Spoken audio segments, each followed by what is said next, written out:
Okay, welcome everyone. Oh, why? Oh, I'm sorry. Man. No, it's my bad. Like the all last right, we couple will meetings try spilling this and crashing and again. everything's fine. Okay. All right, welcome everyone to the Pickens County Board of County Commissioners work session on Tuesday, July 8th. We have been in a morning of meetings in exec session and are resuming in our public session for staff and community presentations. The first of which is an update on the Redstone South Bridge replacement. Hi, our engineering team. How's it going? Andrew Knapp, we have our county engineer here. Kick us off. Thanks, Kelly. I'm Andrew Knapp, the county engineer, and with me I have Mark Frymoyer, the lead from SGM, our design consultant for this project, and here to get back with you all, provide an update on the progress of the design for the bridge replacement for the Redstone South Bridge. We were before you guys in the February timeframe. We gave you an update on the design at that stage, which we call the FIR stage.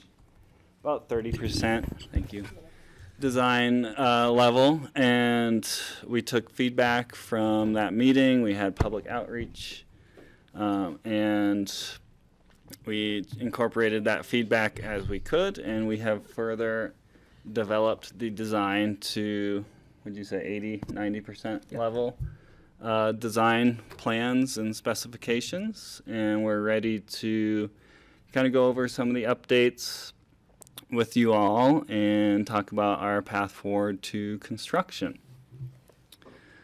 Just a quick reminder, we started the effort with SGM in July of 2024. And we won't go over everything we discussed at the last meeting. Just the high-level things worth mentioning again, I think, are we're replacing the bridge on the same alignment as the existing bridge. We went over a lot of the reasoning at the last outreach phase. One big thing with this new bridge is it will no longer have a center pier in the middle of the Crystal River, which I'm very excited about, getting that hazard removed from the river. So the new bridge will be free spanning the Crystal River. We will be adding a 10-foot sidewalk to the downstream side of the bridge, and we are receiving financial participation from the Open Space and Trails Department to help fund this wide sidewalk on the bridge, because this is on the trail alignment for the Redstone to McClure Pass trail segment. We selected concrete box girders for the bridge, and we'll get into a bit of that aesthetics later on in the presentation.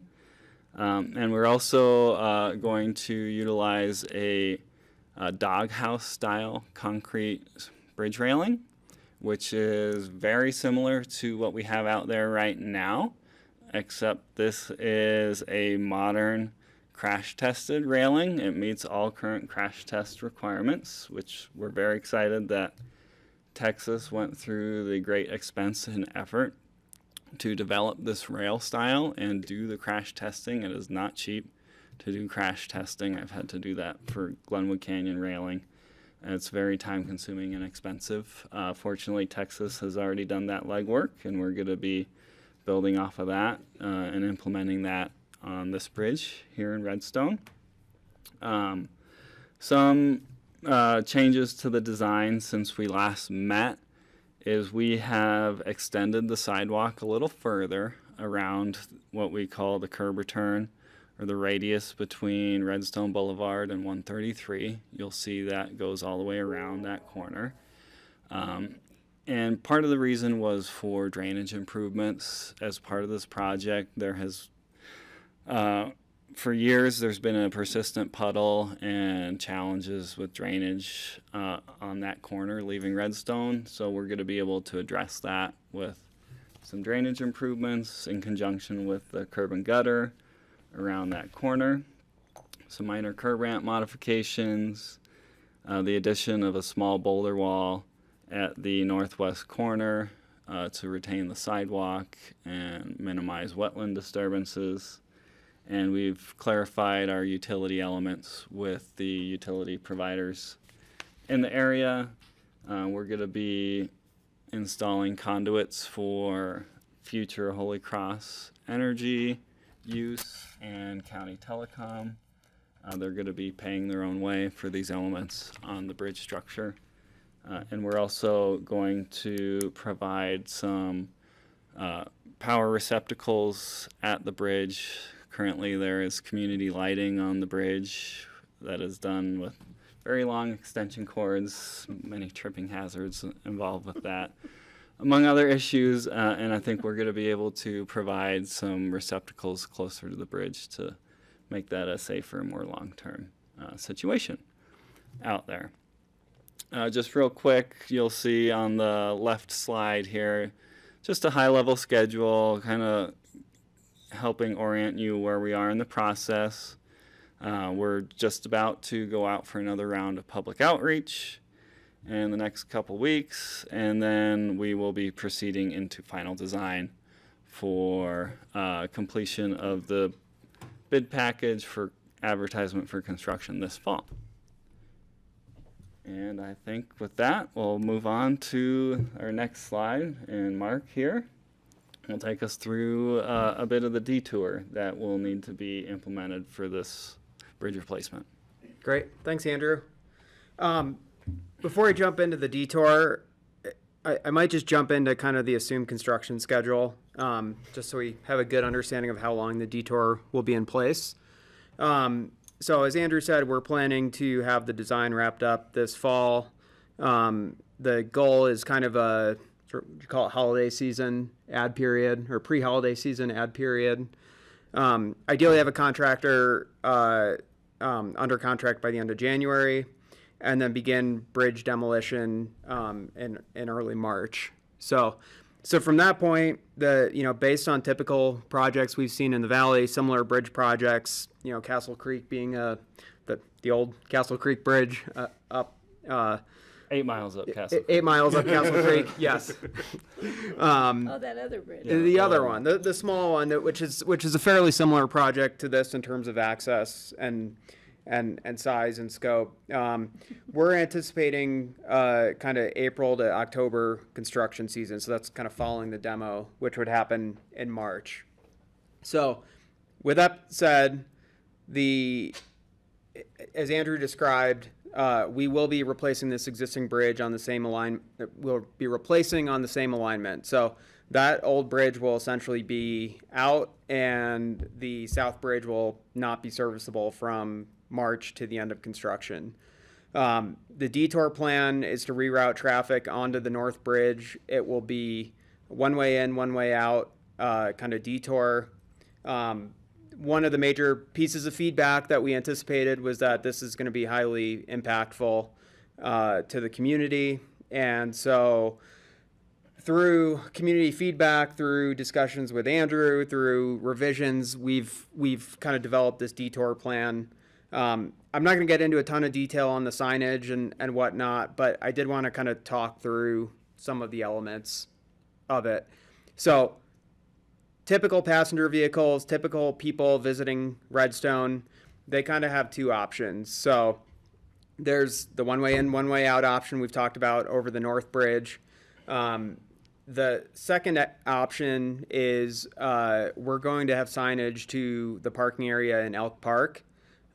Folks who choose to park there will then walk across the bridge at Elk Park over the Crystal, and that will kind of put them in the center business district there, and ideally keep cars off of the detour as it's shown. We know anecdotally some people are already doing that. There's not a ton of parking there anyways, and so hopefully it's just going to be a reinforcement of that behavior in addition to good signage to kind of direct people that way, and would be a really nice option for those who are able. The third option on, which hopefully we wouldn't be using very much, it'd really be for significant events or, sometime we're expecting more people coming into town. We do have the option of overflow parking at the Coke Ovens. And so those are kind of the three main options. Really the two main options and the third overflow option. The other kind of vehicles we're working to accommodate are, I guess what I call kind of single unit trucks, like delivery trucks, where it might not be easy to actually make that turn on the boulevard, or the 3-point turn on the boulevard to kind of turn around and go out. Next slide. You can stay on here. We got a couple more things.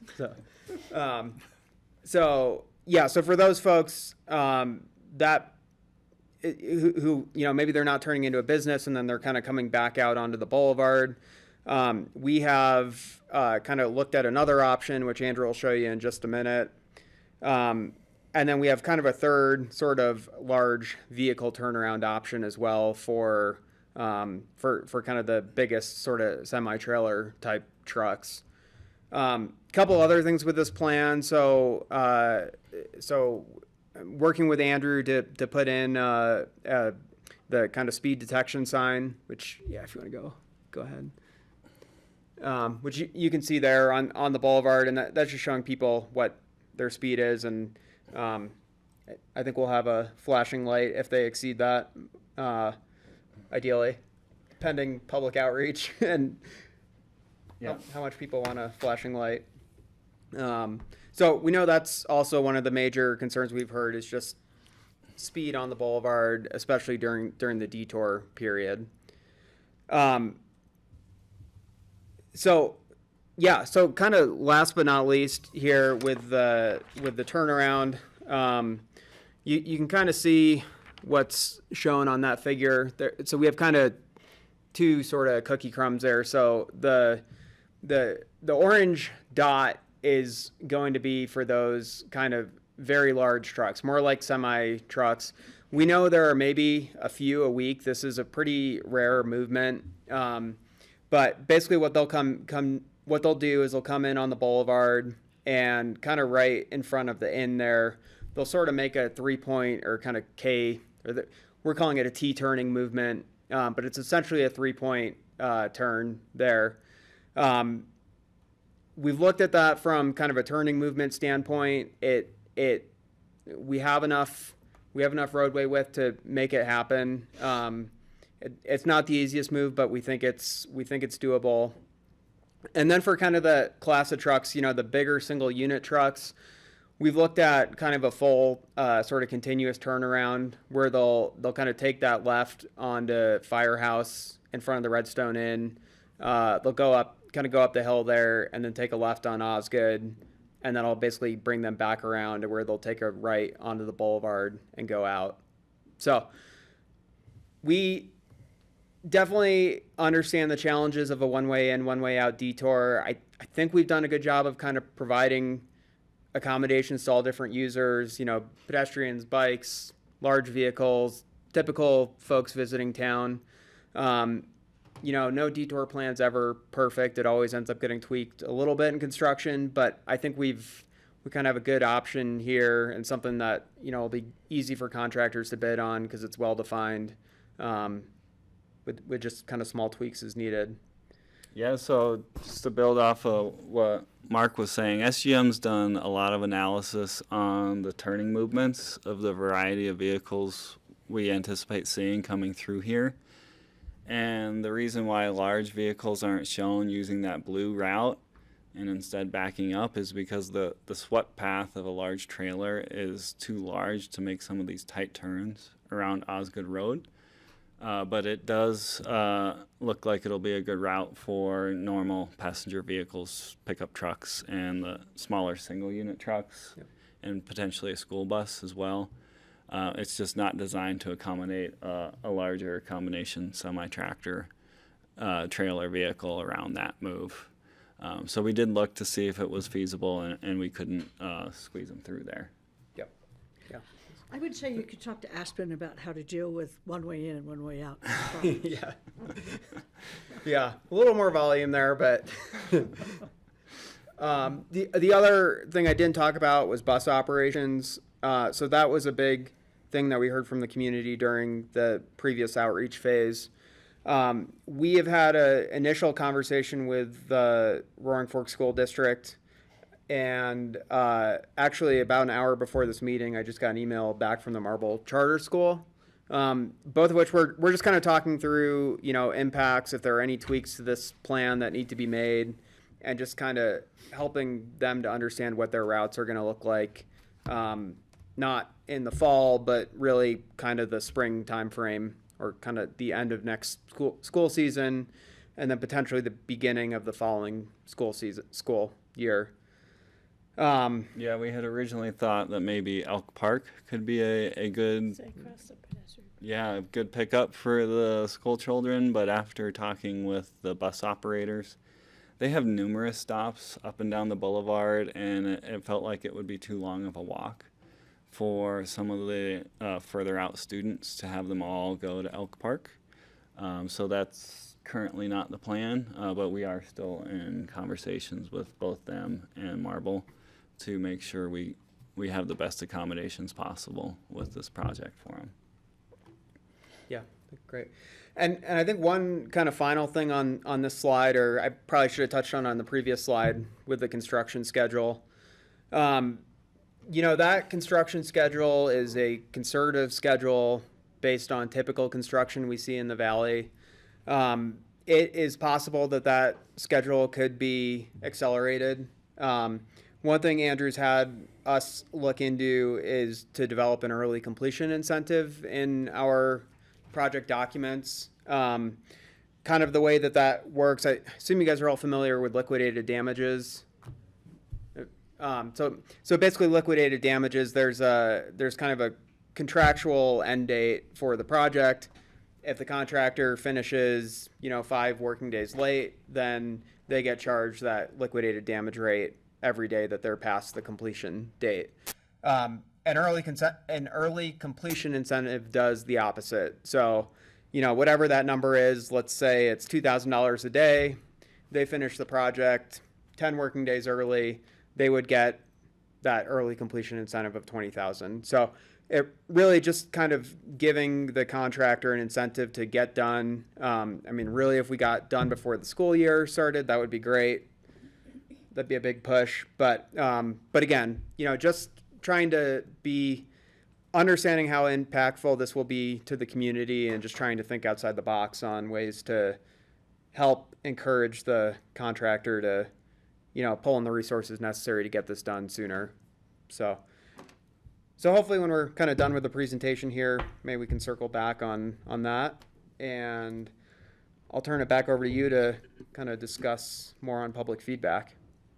Yeah, thanks, Mark. And, we got some robust public feedback during our previous outreach period and have tried to, be as sensitive to the community as we can with this plan.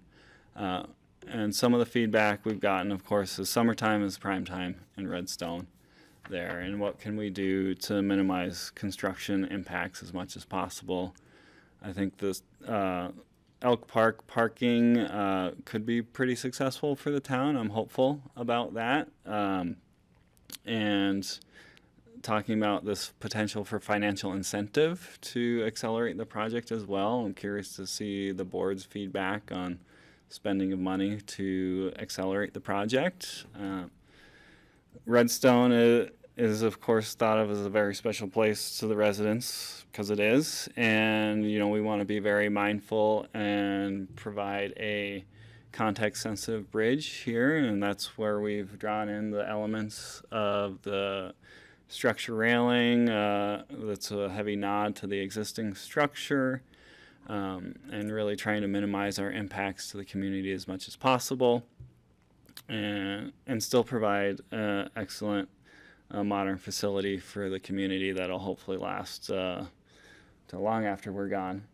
And another feedback we've gotten is, the river and fish are important to the community, of course, and there's discussion about the future potential for this river to be designated wild and scenic. We got a letter from the Wilderness Workshop about that, wanting us to make sure we were doing all the right things as it relates to wild and scenic.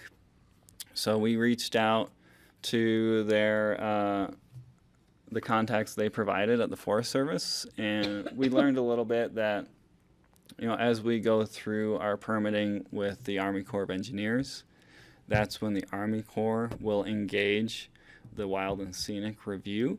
And how they do that is through the National Park Service.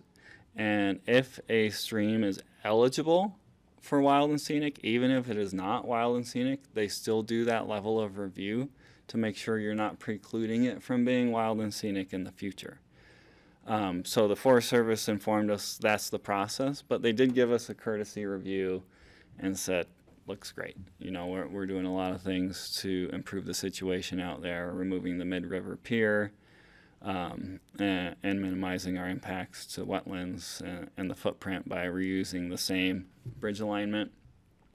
So that was discussed, and when we submit for our Army Corps permit for working in stream, which we'll have to do to remove the pier, they will engage and do that level of wild and scenic review.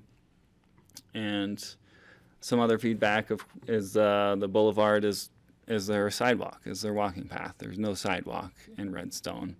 And the road is used for every purpose. Kids are playing, delivery trucks, people are doing their walks and just getting around, tourism, of course. And we've thought about, you know, how the proposed sidewalk on the bridge is going to properly tie in to the boulevard and to Elk Park and be an excellent, viable future route for that trail alignment to McClure Pass. Question? Yeah.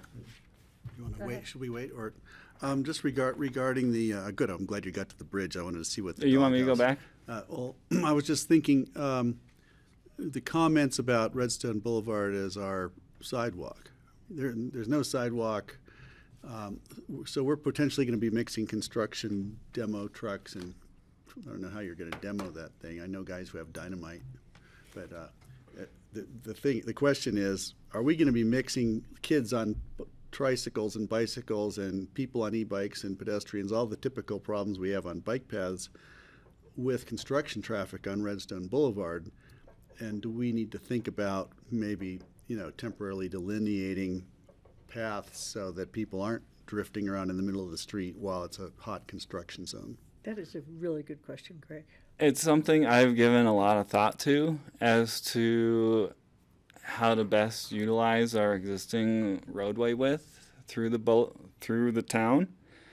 It is so narrow that if you try and delineate a specific pedestrian walkway, what you're doing is you're creating additional vehicle conflicts. And what I fear is that if there was to be a close call, someone sees, oh, it looks like I'm going to have a head-on, they're going to instinctively swerve. And they're going to swerve to avoid an accident, and they're going to swerve into the pedestrian way. Right, yeah. And I've thought long and hard how we make this as safe as possible. You know, you've probably been to Crested Butte. You've probably seen those planter boxes they've stuck out on their roadways. Those create a lot of conflicts between opposing vehicles, and especially when you don't have sidewalks in our scenario, I fear it would make things worse by increasing your number of conflicts and increasing the duration of your conflict, because you get people stacked up behind a pedestrian, and then they get to a planter box, and now they have opposing traffic, and then you get people making bad decisions. And we want to minimize bad decisions out there.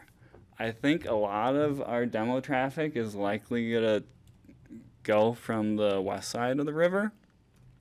I'm sure the contractor is going to try and maximize how much is taking the west side route, because it's just going to be so much more efficient for them to use that route as opposed to driving through town, driving through over the numerous speed bumps in town. And, you know, as part of our thinking for this project, I discussed this with the fire marshal to talk about emergency access and egress and what they thought about the bridge closure. And, you know, they were amenable to the closure. They said, you know, give us plenty of notice, but please no more speed bumps on the boulevard, is what I heard from the fire marshal.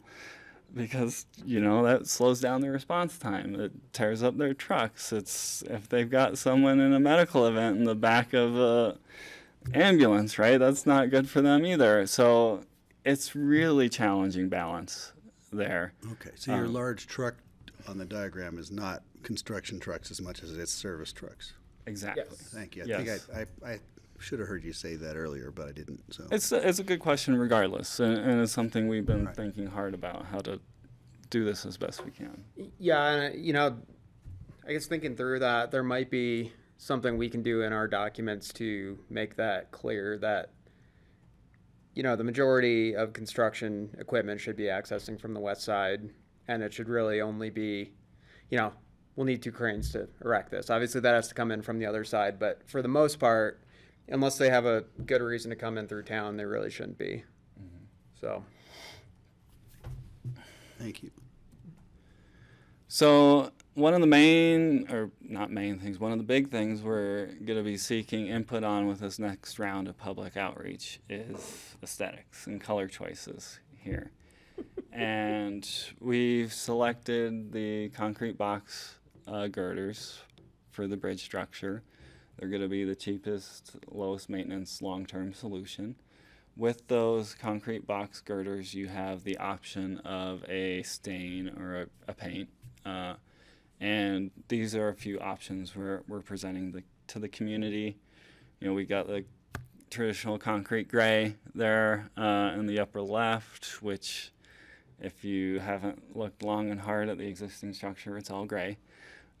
It's got some nice lichen and stuff growing on the structure rail. I don't think we're going to be able to recreate that. Maybe in 60 years we'll have a good collection of lichen on the structure rail. We've got the red option, which is a nod to the redstone, of course, and then a weathering brown as well. There in the bottom middle. And then we're also showing you an example of that new bridge railing that's been installed on another bridge. Do you Looks know- like the old one. What's it called? Dog something? Dog? We call it a doghouse style railing. You know, the windows are kind of reminiscent of a doghouse door. And Gothic arched window. I was gonna say, because redstone's always in the doghouse.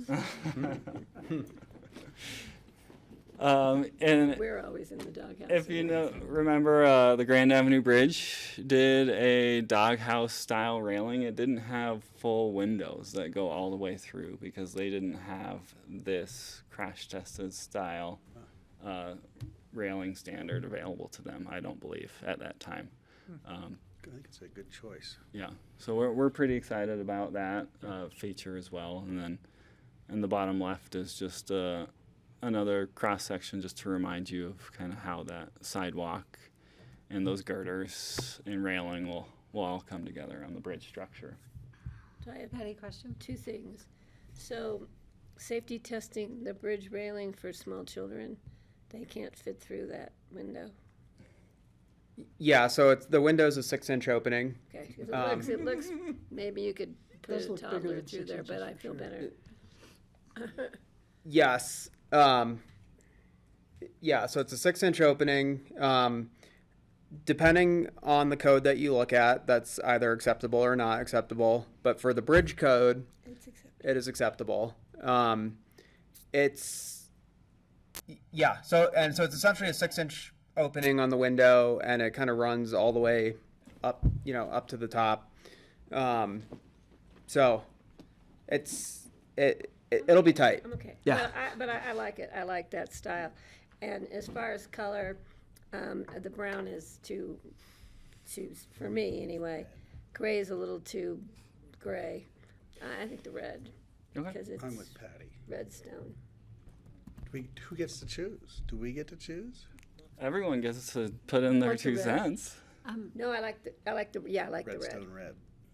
And this is, Redstone red. you had planned some stakeholder outreach around this, right? Isn't Yeah, that how we'll you see. led into Yeah, this? thanks for teeing me up there, Kelly. I have a feeling they're I gonna come just- back with red stone. So we are just about to go through another round of public outreach. We like to go to you first before going to the public.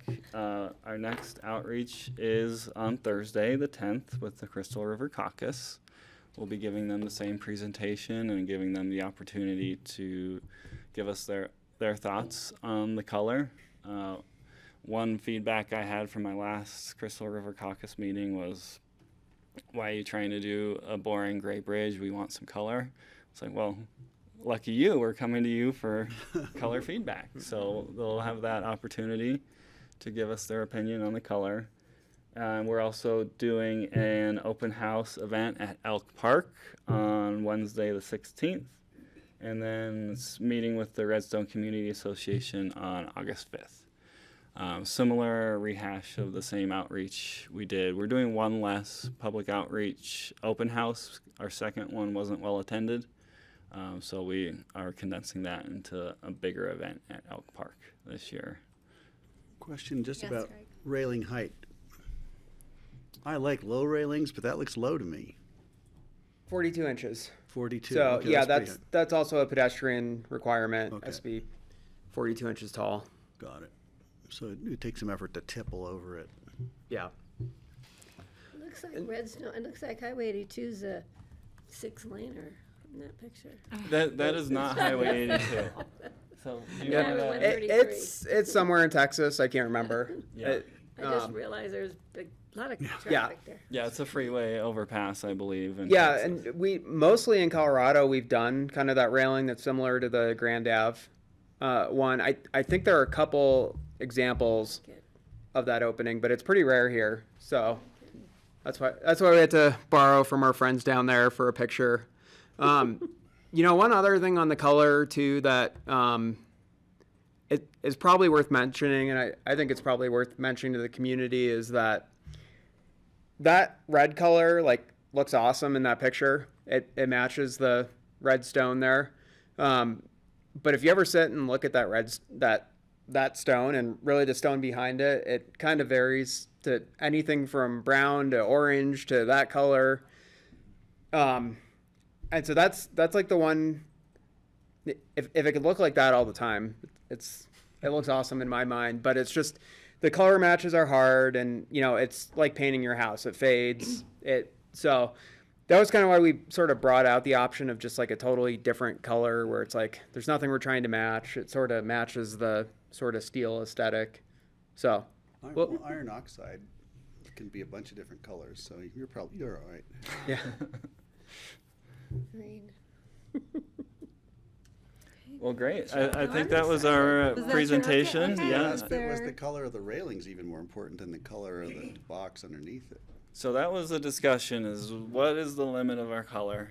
And we decided to focus our color on the girders and leave the railing a kind of concrete gray color. It will get a coating, but that's the existing railing is concrete gray, and we thought there was a lot of value in having that continuity there for the railing color through there, and it'd be really challenging to make a colored railing look right.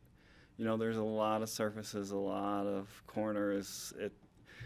I haven't seen great results. Yeah, especially this one with all the, it just looks like a window, but there's kind of all these sort of corners and angles on the sides and on the top.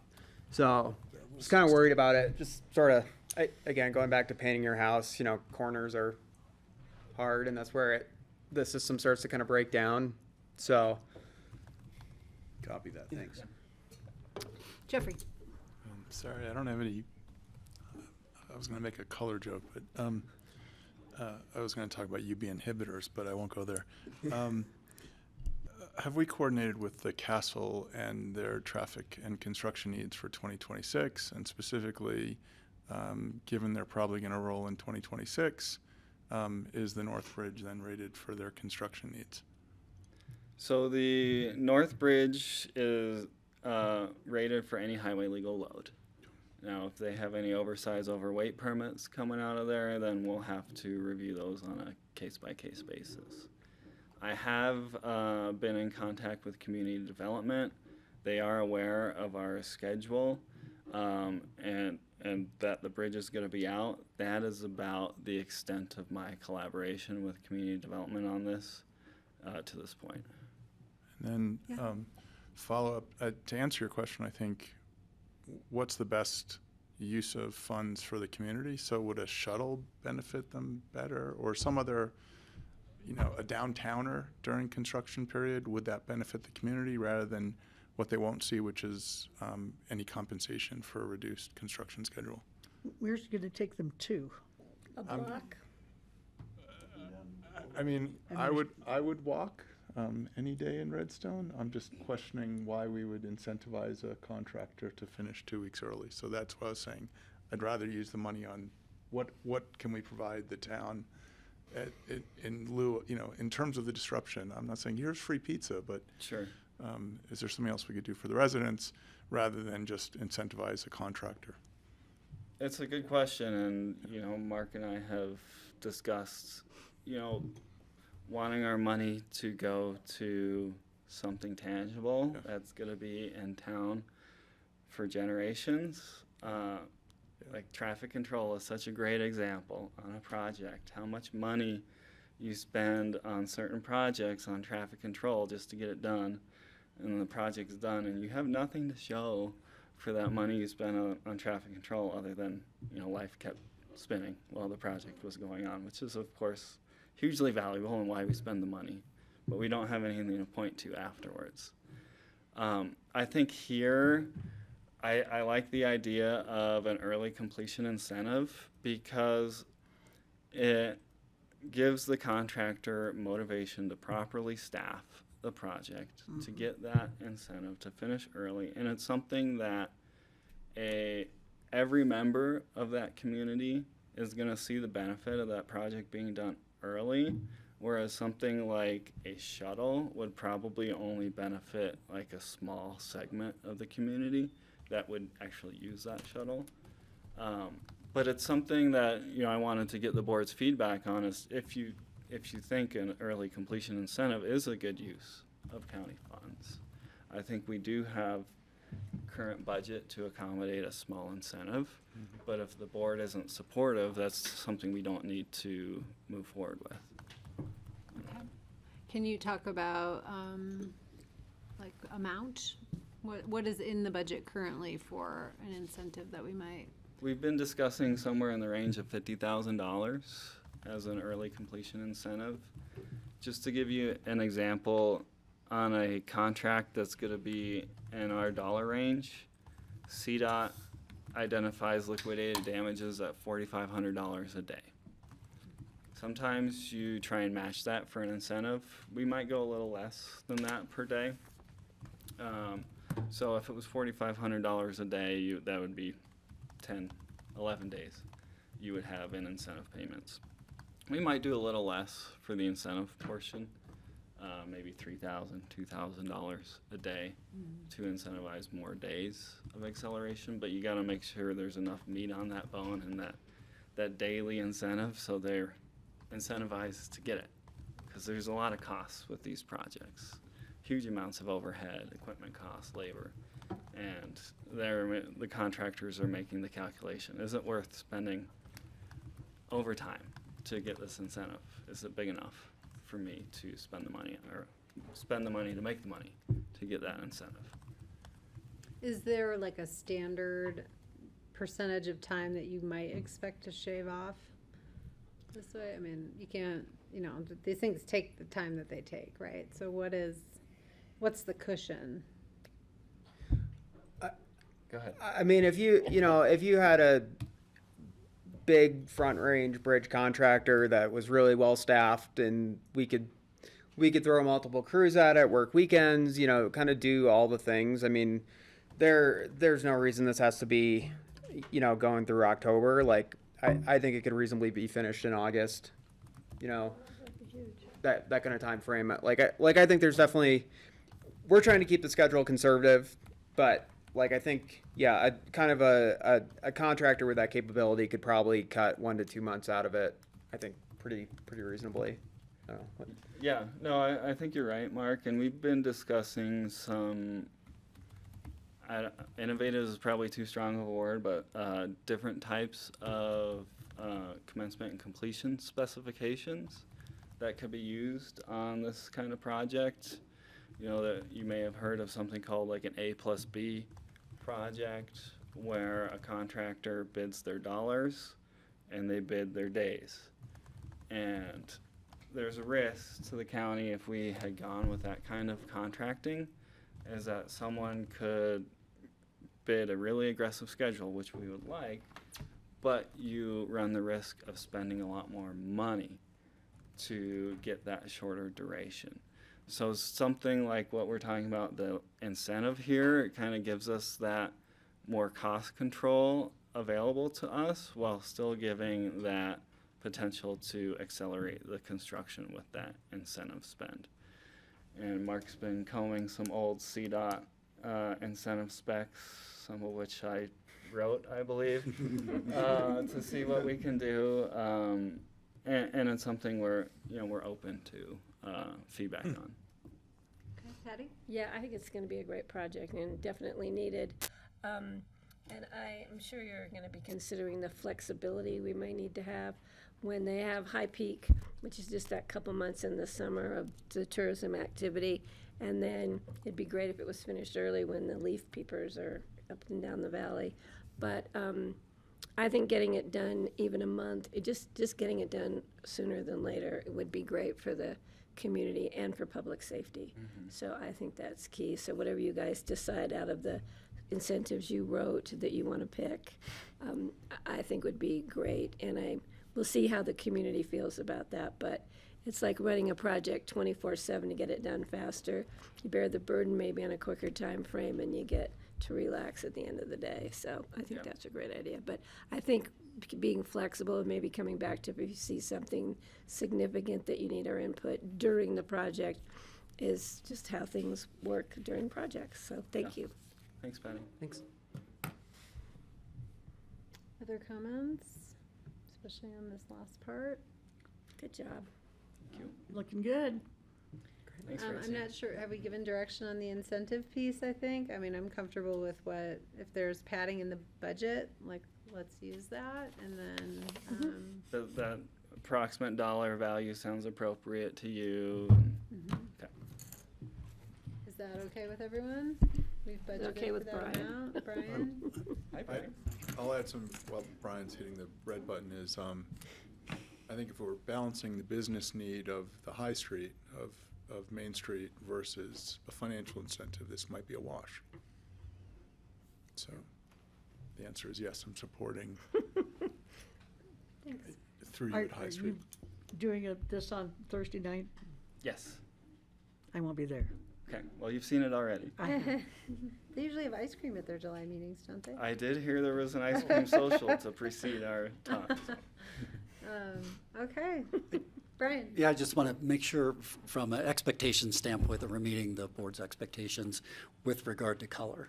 So we started talking about it, and then we kind of went, and we've got this public outreach thing going, and I want to make sure that we're meeting your expectations. And Is there a price difference? what's that? Is there a price difference? Between color and not color? Not really, because you would want to do a coating of the girders anyway for longevity purposes, and having it colored or gray isn't really much of a difference. So what I could foresee is we don't have unanimous support for any color when we do the public outreach. And so I want to make sure this board is comfortable with the result that we come up with. But I mean, I just want to defer to the residents of Redstone to decide, but, Well, if they can't decide, we can be the tiebreaker. okay. But I also think that we need to let them know that once it's a color, it's a color. We're not going to come back and change it because they may change, or we change our minds. Good point, Patty. All right, is that that's clear? fine. Okay, That's fine. great. I just Okay. want to make sure. Yes, thank you. All right, well, we look forward to it. Let us keep us posted. All right. Good. Thanks, guys. Thank you, everyone. Cheers. Thank you, Nice to guys. see All right. Moving on, we're going to have a discussion with Matthew Gillen, the director of APSHA, about the strategic plan and forthcoming work plan for the year. And welcome. Matthew, do you have any presentation, any slides or anything? Okay, great. We'll have a Hi, Matthew. conversation. And Ashley's. Oh, red light on. Light on. You did have the strategic plan in your packet, right? You've got Yes. that. Great. So, Give a little intro if you want. please, thank you. Just buy you some time. Thanks. Good afternoon. I'm Ashley Pearl, Housing and Resiliency Director. In 2024, this Board of Commissioners decided that in addition to the board representatives to APSHA, which right now is Francie and Kelly, bringing quick updates about APSHA and your regular board reports, that you would make time on an agenda quarterly for a bigger kind of APSHA policy discussion. So typically those have been led by Kelly and haven't had packet material. Today's a little bit different in that we realized, or we know, that the APSHA strategic plan, according to the IGA, needs to be adopted via an informal resolution by the board. It was adopted 2 weeks ago by the city of Aspen. And so we wanted to put that on a future regular agenda, but wanted to bring it to you in work session prior to that, which also gives Matthew and APSHA a chance to update you on some other things that are happening there. So today's primary purpose is to socialize the strategic plan with you all so that when you see it on a future agenda, you know what it is. And then I think to touch on any other kind of APSHA policy items that are coming up. I know one of those is Matthew has a preview of what might be in the 2026 APSHA budget request, so that again, when that comes to you during budget season, you're a little bit more familiar with it. So it's really Matthew's show, but I just wanted to remind you that this is your quarterly APSHA update, and it's a little bit different than you normally see it. Kelly, can I ask a quick? Yes. Wonder if we decide on some changes to the strategic plan, does it then go back to the city, or I think it would have to go through the depending whole upon process the again. level of Yeah. change? If you wanted to make changes to this particular strategic plan, I think we'd have to go through the whole thing. Thank I mean, you of course have the opportunity at any time to update it and ask for an update, but it's on a 5-year cycle. Great, thank you. Yeah. And I will just remind, we did go through this in the spring, I think right after we had our board retreat, the APSHA board retreat out at Toklat that was facilitated by John Doherty and reported out on kind of where those conversations were at. So I hope this doesn't feel new to anyone. I just have one word that has risen to the top of the federal list of words not to use, and I just wanted to bring that up at some point. Okay, I'll turn it over. Thanks, Great. Matt. So here is the strategic plan, and as we mentioned, it is updated every 5 years through the IGA. This cycle, I think, for the first time, we did a lot of community outreach. So we did a survey which was open to any member of the public, and that was in December and January. Then we took those results and we had 2 community sessions, which were very well attended, which were facilitated by John, where we looked at the survey results and got feedback on them from the community. And then we had the board meeting all morning, which was again facilitated by John. So there was a lot of public outreach. I'm happy to say that although there was a broad range of opinions and discussions in the community survey results, there was nothing that really stood out as anything we hadn't heard before. There were no big surprises in there. And we've taken that feedback and we've distilled it down into the values of APSHA, which are quality service, efficiency, effectiveness, innovation. And then we've taken that to the 4 goals, which are compliance, quality, community, and leadership. So compliance is, of course, It supposed to be in your packet. yeah. Sorry, there's a request. It's in my packet. You could put it up on the screen. I have a spare. No, he wants it on the just screen. Oh, up on the I've screen. got it Great, here on my great. screen. Yeah. If you have it on, if you can't, don't worry about it. I just Yeah. thought people might want to know what we're talking about. Sorry. No, that's okay. For the viewing public. John Peacock's at home watching All this. those he knows. wrongs out there watching. Very doubtful. He There shouldn't be. are some He people should not. who If he do is, we're watch gonna punish him. at home, so. What's that? There are some people who do tune into grassroots Right, oh yeah. that would Well, be this, interested in for the APSHA's people that live in business. APSHA, this is probably pretty important tune-in stuff. You can keep talking. Great.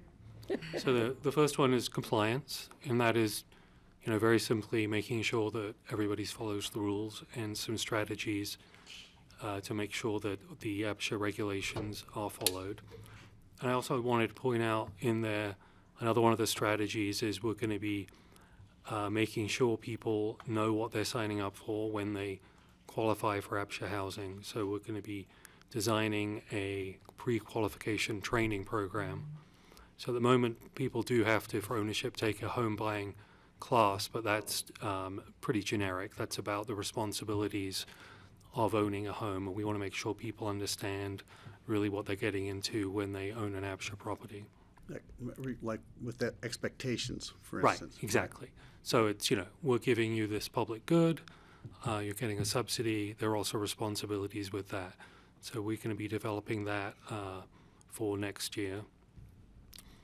And then the second one is APSHA stewards a safe, durable housing inventory and provides excellent customer service. So we put that under quality. So that's customer service, continue to update our systems, and also part of that is reaching out to HOAs and stakeholders as part of the responsibility they have to maintain their units and seeing how we can help them really enact that part of the bargain. Then we're a community. We're also making sure we understand the community understands us. So there are several studies we'd like to do in the next 5 years, some of which are underway already. Making sure we understand income requirements and categorization, looking at housing needs, gaps, and assets, and also our continuing efforts to make sure we have a right-sizing programs. We've had several attempts at that. They've been less than highly successful, but that's definitely something we want to keep looking at over the next 5 years, is making sure we reduce the number of empty bedrooms and we have an optimization of people living in the units. And finally, leadership. So this is working the board and staff guided by community priorities. So will be this communication, which I think has been very important in the past 3 or 4 years. That's where that sits. So our transparent communication, that would encompass our coffee hours, our Instagram and Facebook. I'm quite proud of the fact that anytime a citizen emails me, I get right back to them, even if I don't have good news for them. So that's just part of an overall effort to make sure we're very transparent and we have excellent communication with the community. And that's also, we want to hear from the community. So we're always open at our board meetings, but we had 2 very successful community outreach sessions for older APSHA residents in December, and that's a model we'd like to follow to make sure we're hearing from people what they want to see from us going forward. So that's the strategic plan. Any particular questions? I think the process went actually very well. John did a great job. We had a lot of great feedback from the community, and we steered that very well into this document, which reflects all of the things, in fact, that the APSHA board has been talking about for the past 4 or 5 years, working in communication, working on sustainability of the program, customer service, making sure we have excellent tools to provide that customer service. Patty? Okay, the word. Yes, ma'am. First of all, I think the plan is good. I think it's clear because it's very simple. Yeah. And so I think people can read it and understand what you're trying to say. It's under values, under quality of service. It's the word equitable. I don't want it to interfere with any potential opportunities for grants or funding or support at levels above ours, like state or federal. Mm-hmm. I don't know if that's a big deal or not. I just know we're trying to be careful in some of our terminology lately. Okay, we will. I don't know if there's a replacement word or. I'm looking at Kara. Yeah, I would suggest maybe for Matthew and APSHA, it depends on what state or federal grants they're They pursuing. may be able. Right, so Yeah, it might not be as the level where it is with some of county Just wanted projects. to note it and that Great, you thank you. determine whether or not it's something you want to consider or if you're fine. Thank you. Good job. Well, we don't have any active sort of grant programs.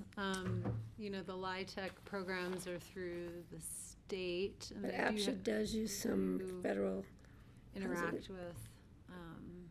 like at the Country Inn, there's. Right, that's a LIHTC program, but it's through a That's- private, that's through a private partner, which we manage through CHAFA, so it's, we're not I direct. just, yeah, just for food for thought. Great, thank you, Betty. There's no current interaction beyond just needing to follow their rules with compliance on eligibility for residents. Yeah, just better to be safe sometimes than sorry later on. I would just also offer, just from the background data that led to this, you know, one of the things that we spent time talking about, I think Francie can chime in on this as well, when we were diving into this during our planning retreat, you know, there just always is a tension between these values, you know, that we see from public comments. I mean, we received, I don't know, dozens and dozens and dozens of bits of input on this plan, and, you know, just there's tension between people wanting APSHA to not be in their lives and people wanting APSHA to have strong compliance programs. And, you know, so we try to weave that balance with keeping sort of the public good and the public investment in mind as well in this. And I think it needed an update. The old strategic plan had just read like some pretty dated language, I would say, even in just 5 short years. And so I think it's good that this is simple and we've struck that balance that we're seeking for. But is there additional input on the strategic plan? Yeah. Do we have a formal adoption or where do we go from here? It's an informal They'll resolution come that back we'll to us. put on a future agenda. Thank you. It's just a one read. I that think we I can have to handle one adopt read. per the IGA. Question. Other comments? Yeah, go ahead. Will you come back to us with, you know, the expectations, the training for, when will that be prepared? Is that already something that's been That is written? something that's going to be in the work plan for next year. Okay. So the APSHA board will be discussing the next work plan cycle at the next board meeting next week. So that'll be one of the things which staff is suggesting that goes on the work plan. There's also going to be lots of opportunity for the board to put anything else on there. So we anticipate we'll be working on it next year, but I think we can get something up, you know, by the end of the year. I don't think, Sure. and then it can be Just seems like it would save a updated. lot of, Right. a That's lot the- of aggravation. yeah. And then we can tell people, hey, you know, you knew what you were getting into. Right, Right. great, thanks. Other comments on the strategic plan? No, I'm not seeing any. I would just, I just would like to highlight, I think that Matthew has done a lot for the program since he's come on, and in the course of the last 5 years of the former strategic plan that we had. And, you know, maybe it seems to others like a subtle shift, but you know, we have regular columns published in the newspaper that are written about, you know, APSHA topics. The trainings that are happening, APSHA has brought in, you know, qualified experts to lead seminars for either HOAs or, you know, individuals in the APSHA program who want to learn more about specific things like loans, et cetera, that they've put together and manage and offer. Which I think is a real value add, you know, have created different outreach opportunities with individual neighborhoods. I've had the opportunity to attend a few and just get to know people in different HOAs and hear kind of their issues and things that they need help with directly. And so I think the access to the public for APSHA and its commitment to accountability and transparency is much elevated from what it used to be, and I would argue has a more recognizable public presence in the community than it ever has. And I think that's really important. I agree with that. It's because he's such a statesman. Yes. Yes. Okay, and do you want to transition to the work plan or foreshadow I'll just tell you the about the work budget plan, real or- quick, yeah. He's Okay. gonna go to the money. The money. So in contrast to last year we had new position, a big chunk of money for a new website, and there was something else now I've forgotten. But we don't have any big items like that this year. We're going to be asking for, in part of the regular thing, there'll be the regular update, and then a little bit extra money to run the website, and then a small addition to the essential repairs grant program. So that's what we'll be asking for. And if you want to, let me tell you a little bit about the grant program if you want to hear it. Excuse me. While you're prepping we for go. that, just as a structural piece, Yeah. we typically pull the APSHA's operating budget, our 50% of it, out of general fund. And then last year, or this year in 2025, we started pulling the repair and maintenance grant for $200,000 out of the property tax, the housing property tax. Totally up to you all on how you want to do that, but with no further direction, we would put the operating budget for 2026 in the general fund, and then keep that repair and maintenance grant program in that property tax. It fits under the bullet point in the ballot language that specifically addresses capital reserve funding and upkeep of existing units. So that was kind of why we split that up that way, and to take some heat off the general fund, just so you know where this all sits as you're thinking through it. Great. Great. So the home repairs grant program is for individual owners. It's not for HOAs. We will, in the APSHA board meeting in August, be bringing some analysis from last year's capital repairs, capital reserve studies on 40 or so APSHA HOAs. So we're going to have some breakdown on that, and we'll hopefully have some policy discussion on what the board will want to do with that. So that's HOAs. So that work is continuing. But then what we do have right now is a grant program for individual owners, which has been highly successful. We're asking money for the third cycle of this. And all the money the past 2 years has been allocated for an average repair cost of $13,000 and an average grant amount of a little over $7,000. In the APSHA board meeting in June, the APSHA board asked that program be expanded to include Category 5 owners and mobile homes. So we'll be incorporating that in the presentation back to the APSHA board. Well, we think it's been a great program. It's the first time we've really put public money into these private homes which need it, and we hope that we can duplicate this success in some other ways. And we're taking that information we've gained on what contractors are willing to work on APSHA homes, and we have that information up now on the website, which it's a way for people to get in touch with people who actually might be willing to work on their home. So we're going to be asking for an extra $50,000 from the city and the county going for next year on that. Patty, did you have Oh, another I'm question? good. Okay. Any question on this? Great. Jeffrey? Has APSHA ever worked with Northwest COG, and specifically as it relates to home repair? Their gypsum office has a weatherization studio. Uh-huh. And it seems like Northwest COG's always tried to figure out how to do work in Pitkin. To date, really hasn't done work in Pitkin.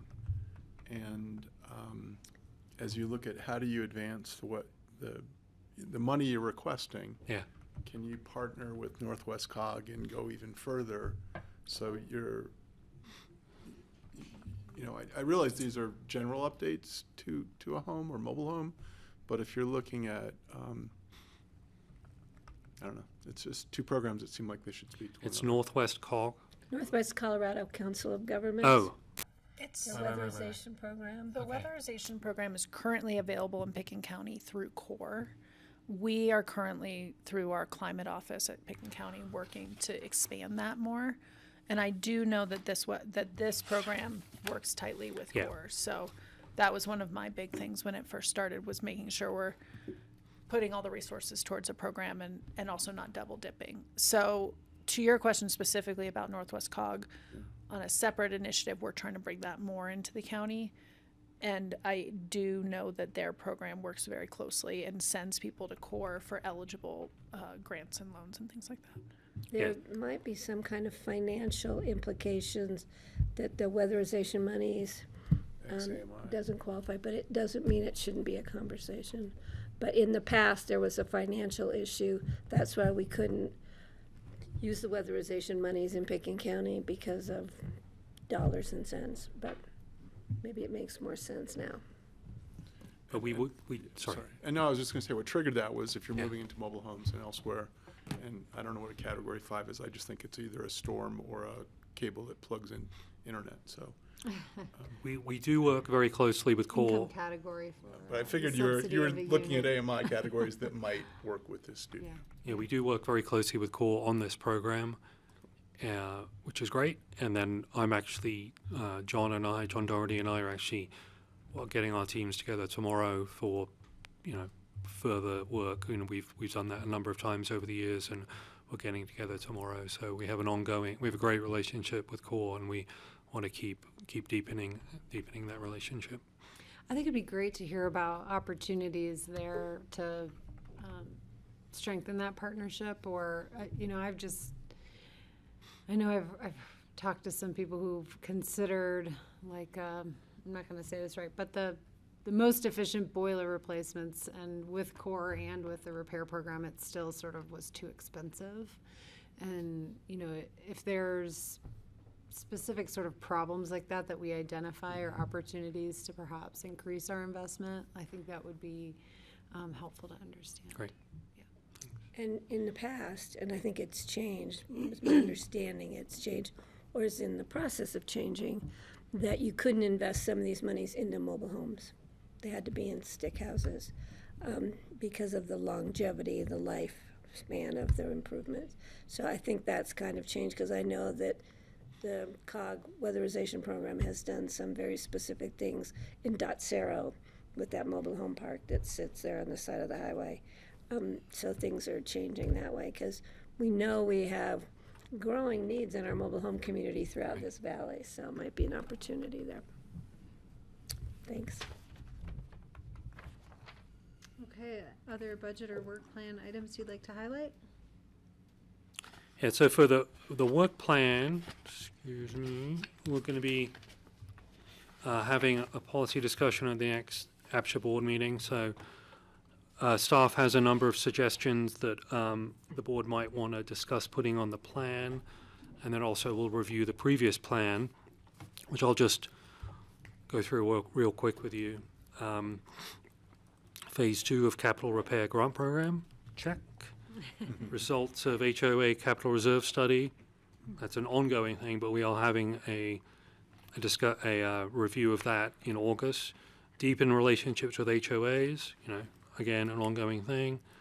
List companies willing to work on APSHA homes, check. Right-sizing pilot program. It says assess it. We have assessed it. We still, I don't think we found the perfect formula there, if there indeed is one, but we're working on that. Compliance actions, improve sustainability of homeowner associations, capital reserves. I'm going to keep going with that. HOA access to legal resources. Assess APSHA's redevelopment role. So we have developed, we're flipping 2 mobile homes in Woody Creek. We did that for the first time this year. They're going in the next couple weeks, and once we sell those, hopefully we're going to look for other opportunities, and maybe at some point come back and ask for we're actually using separate APSHA money for that, so we might be asking if that is going well for some separate money, but that's a long way away. New APSHA website, strategic plan, regulation changes for clarity, community engagement, hire housing analyst. This is our housing analyst, that's Emily, who's been with us since about a year now, and the hearing officer. So I think we did a great job last year. A couple things we are going to be moving forward with, rental survey and looking at inventory in terms of category.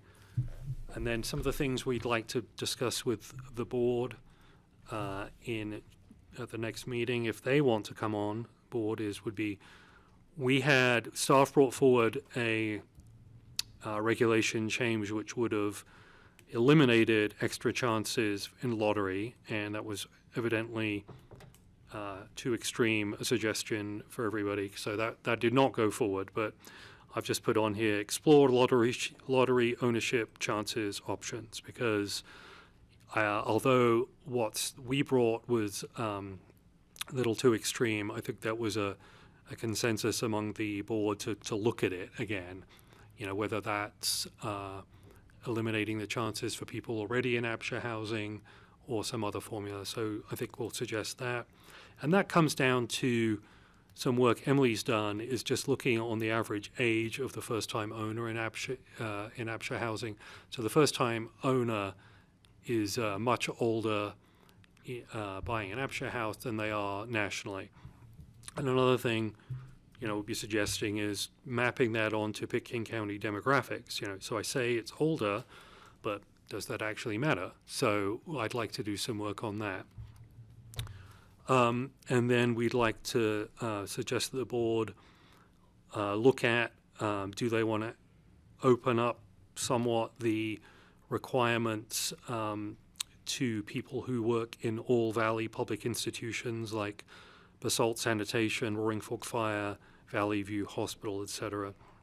We do have this situation now where people who don't work directly in Pitkin County are not eligible for the program, and that's how it's been since the beginning of the program.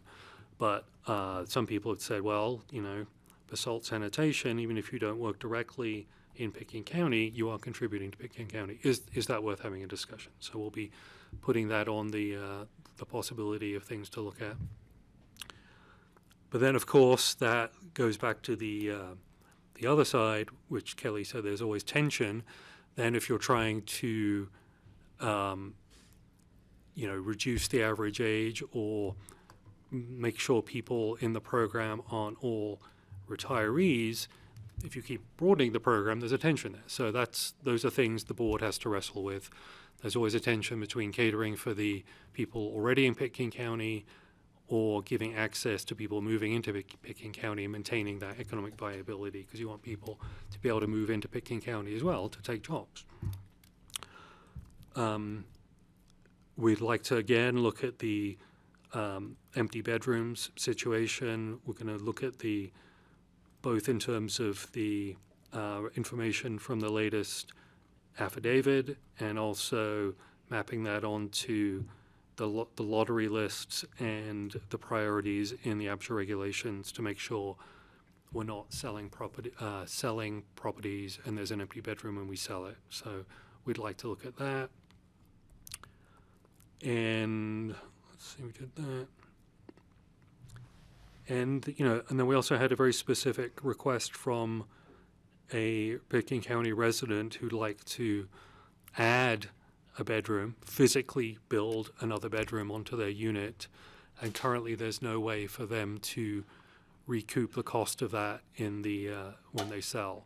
So we can give them credit as going from a 3-bedroom to a 4-bedroom, but that jump is actually very, very low. It's only like $15,000. So this citizen would like to ask the board if they could direct staff to develop a program where the costs of that extra bedroom could be folded into the selling price when they leave. So that's another thing we'll be mentioning to the board at the next meeting. And then we'll also have plenty of time for any, ideas they come up with during the meeting. But I also welcome your thoughts. You can either now or through Kelly if there's anything in particular we'd like to have at for the next work plan. And we will be putting the work plan in the strategic plan buckets, so it's a bit more coherent. Thank you. Greg?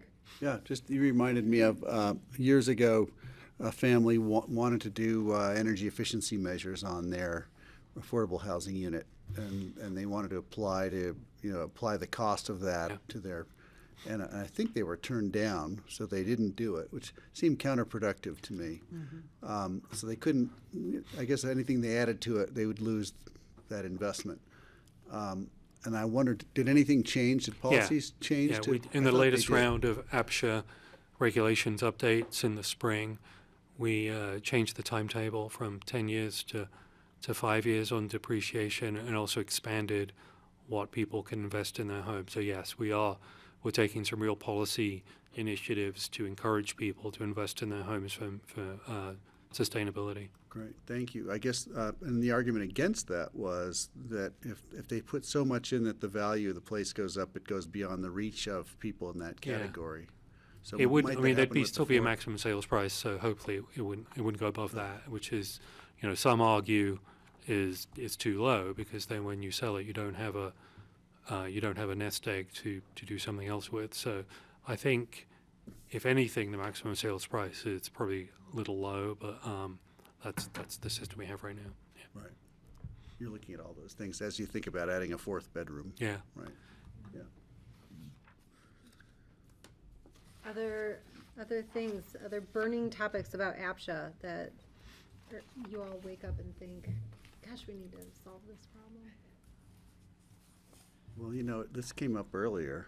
I brought it up in an earlier discussion today. It's like, if we could go back and look at all the decisions made with APSHA over the last 40-plus years, I'm sure people have, but it'd be nice to have an assessment of what decisions were made that you either regretted or liked, what worked, what didn't, what expectations, what assumptions were made that may or may not have been accurate. So that sounds like a full-time employee request for a historian. Yes, an FTE. Is right that what there. we? Is that I'll what do we that. need? Well, I keep saying I think we need an employee study, Yeah. a staffing study to really understand what the optimal staffing for APSHA would be, because I don't think we have it Right.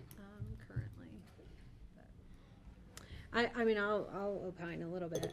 I think that the two big issues that trouble me are the empty bedrooms and how can we get more churn in the inventory? I think we can take action to better prevent the creation of empty bedrooms, but it's been really tricky. We've tooled around with the rules on right sizing, and it hasn't manifested any overwhelming interest. And then, the aging in the inventory, where, in the next 10 years, we're going to be looking at, 2/3 of our inventory in retirement age. And that doesn't mean that they won't be working. Right. They probably will be working, but those are challenges that I think we have not really wrestled with aggressively, and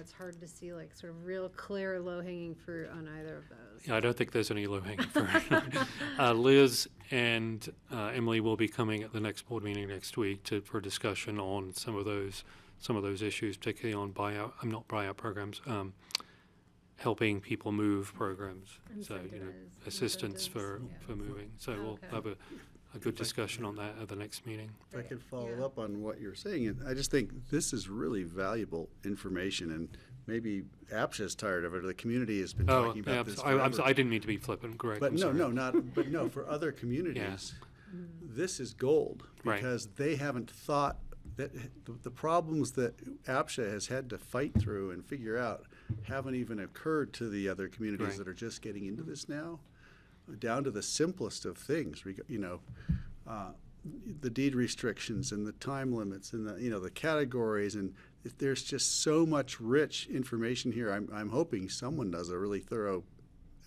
analysis of it, because it could inform how affordable housing is Right. developed in many, many other places. So they could benefit from our that's pain. great.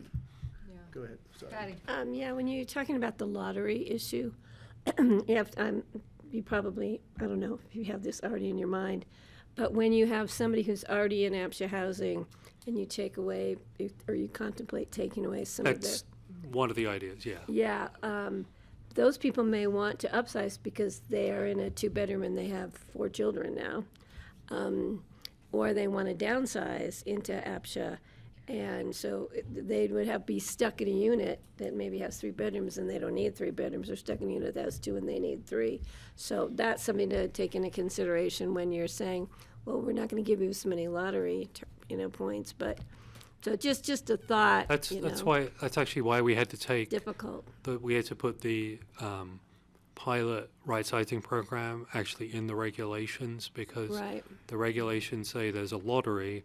So if you're going away from that, you have to put it in the regulations. So So the those, right-sizing, those, that's a way of getting around the lottery. so those people, yeah, but if if Yeah. it wasn't that, in the parameters of your right sizing, it was, so that's just something to take into Right. Thank consideration. you. And as far as the upper limit or upper age, for people coming into housing, they may have been trying on the lottery Right. for 50 years and they're only 48. Yeah. So that also needs to be taken into consideration. But, I mean, when you're looking at any way to address the fact that we need a younger generation in this community, which I think we do, but it's a tough one. Good luck. Thanks. Yeah, I mean, I think it would be, one of the things I think we could start with is trying to just sort of model out what natural attrition might look, what will that look like over the next 30 years? Do we get to a steady state where it starts to flow in at the same rates that people are flowing out of the system? We're not there now, but is there a period of time by which we just sort of get there? And I think one of the hard parts, at least in me looking at retiring and living in my housing, where do I go? Right. I That can't really afford came to out. stay in the valley anyplace. Pleasant Springs, I've told you. No, there's nothing, there's not even a gas station there. McCoy is full of closest horses and place. I don't like horses, so that's out. I've been looking, but You're so going to far. like Creed, I thought, or. I like Creed, I could live in one of those mine shafts. Yeah. Creed's Yeah, pretty cool. so some big challenges, and I anticipate that maybe in our fall quarterly report out, we'll talk about the results of the capital reserve study, because I know that that's been of great interest to this board for many years. Right.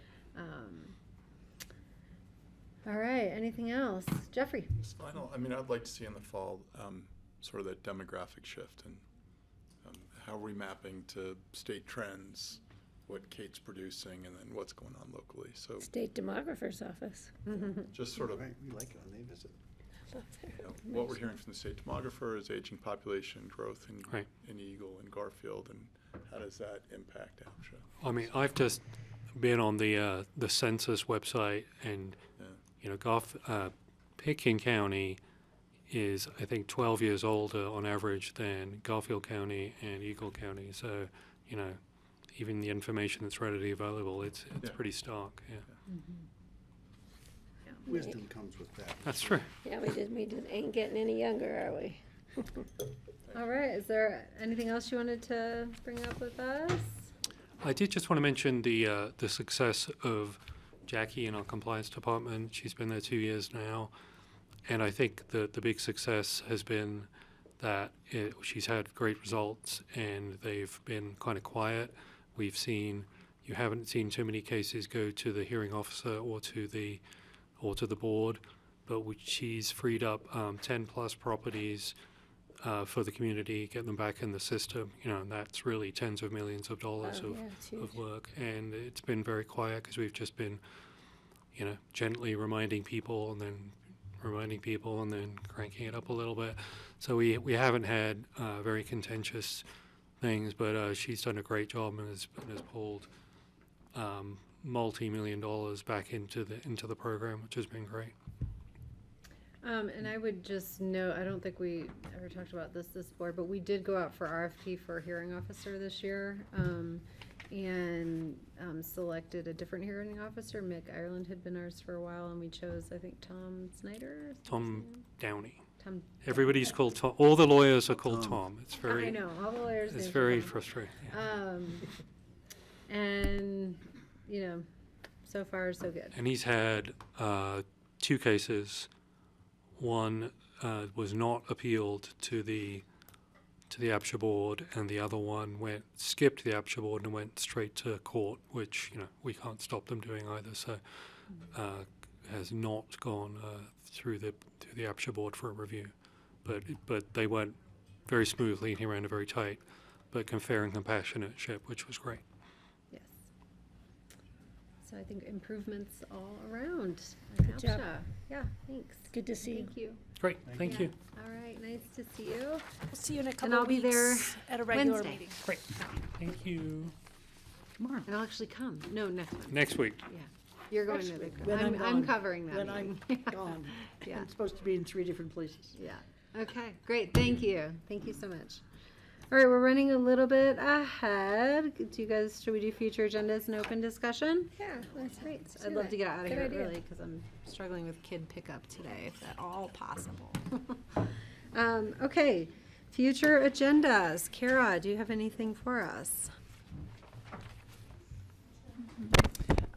The only item I have is just, you all have seen it, but wanted to call out that tomorrow, if you haven't seen, Boulevard Barrel has been continued.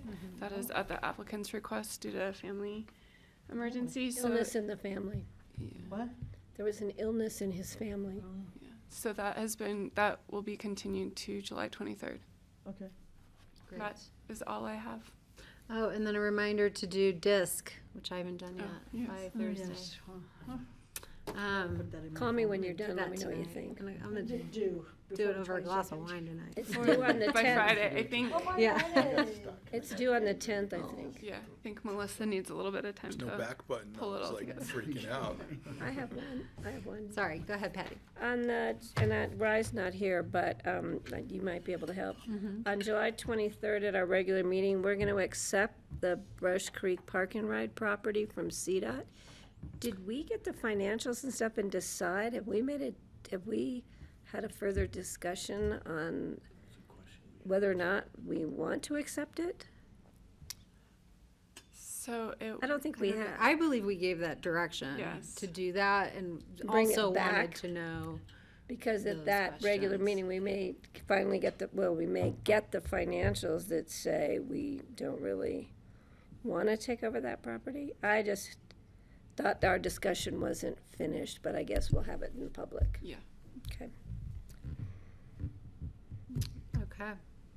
Other future discussion items?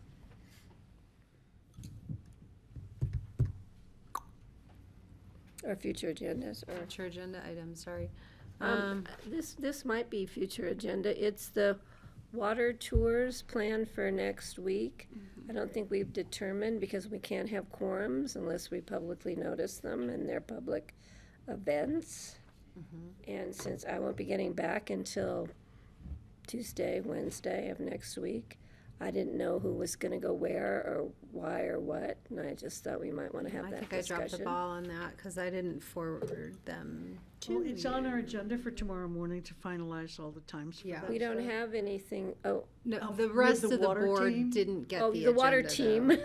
though. We're not on the water team, so Whatever we else you don't wanna know, call so it. I would like to have the discussion with all 5 of us making a decision rather than just. Right, but that's what I'm saying, is that they had published a new thing given our last conversation. And I think the exec session was moved to Thursday, Kelly, when I saw that thing this morning. The one we're schedule supposed to she have said this Wednesday at morning. noon? Yes. I have a meeting on Thursday. Yes. I know. I can't go Thursday either. So the feedback was gonna be to the water team that we need to push that back to Wednesday at noon. Okay, that, These guys have not had the benefit of seeing this. So what I'm gonna do is forward it to Kara to share the proposed agenda. Or who's going where? For what their tours are gonna be. Okay. And their agenda is gonna be, and then, So we can give you our input for the water team discussion? yes. And how did the water team get created? It's just what Jennifer calls it. I just came out of my mouth. It's not official. Because sometimes I would like to go to those meetings on You're Wednesday welcome to come mornings. anytime. I can't because there would be a quorum. I have to miss tomorrow if you would like to go. Okay, well, I have to pack tomorrow because I'm leaving tomorrow evening. Well, I'm happy to, I think just because Francie was on the River District appointee, that she has been going to those meetings. We can have the to- discussion of it. And then I had just been going relative to my interaction with the Wild and Scenic process, but I think it's totally fine for me to shuffle out. That would be great, because sometimes I feel like I'm so far behind the, Yeah. I do too. and you're there. There's a lot happening, that's why it's really Imagine important. how I feel.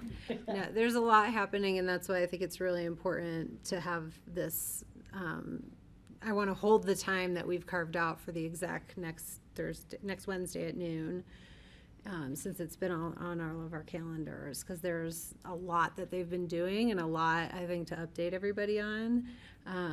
And, you know, just, it'll be a really great opportunity to hear. Yeah, they're what great they're to work doing. with. Yeah. And I don't know when we might want to discuss these, what we're getting, at least I think we're all getting emails about writing letters of support for Shoshone, which I don't know legally if we need to be careful since we are party to this. And I know we have right of freedom of speech as individuals, but that's something I think we need Yeah, to I was run. wondering about that too, and I was also wondering when I saw that about whether I should be doing that as a director of the River District. So, Yeah, so maybe that's a question we need to ask our legal team. Can I confirm if on another topic, just is microgrid ribbon cutting tomorrow still at 10? I didn't think it was I think tomorrow. it's the 23rd. Yeah. I have it on my 23rd. calendar for tomorrow. Because you're going to be there by yourself. I'll be and out we're there gonna all like, be here. I see it on that Go calendar, on the visit the 23rd dog. Put also. a small bow out there for you to cut. It is scheduled It's the for the 23rd. Okay, Yeah. good. I can take that off my calendar for tomorrow.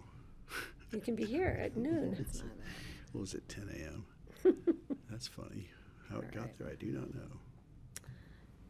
that. La, la, la, la. I downloaded the wrong thing for you all, so let me get a little organized, and I'll send this through Kara and Ride to you all, and then maybe tomorrow during open discussion, we'll just revisit this water agenda. Or let me know when I'll be traveling, but we'll figure it out. Okay. And I just want the board to know really quick, Friday I will be presenting at the NACO conference which Friday? this coming Friday at 3:30. I'm at the end. I get like 5 minutes or 3 or 2 or 1, because when you're the last on the list and they have a time cutoff, In front of like 200 people? it's big. And yeah, it's a big conference, but I will be presenting the edited, Greg, thank you for your comments, resolution that we just changed a few words. If you change any of the language, you have to represent it. So I will be doing that I'll meet with Jessica Monahan ahead of time to get my wording correct so we can move that forward again. She's gonna be there? Yeah, she usually comes, and they're having, Cozen's, her firm is having a reception, before the reception, on Friday evening, so, Awesome.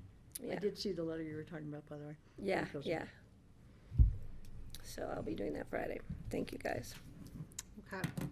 So I will be Future gone agendas, yeah. all week next week. I have to leave Sunday to the River District because they're doing a tour starting at 8:30 on Monday.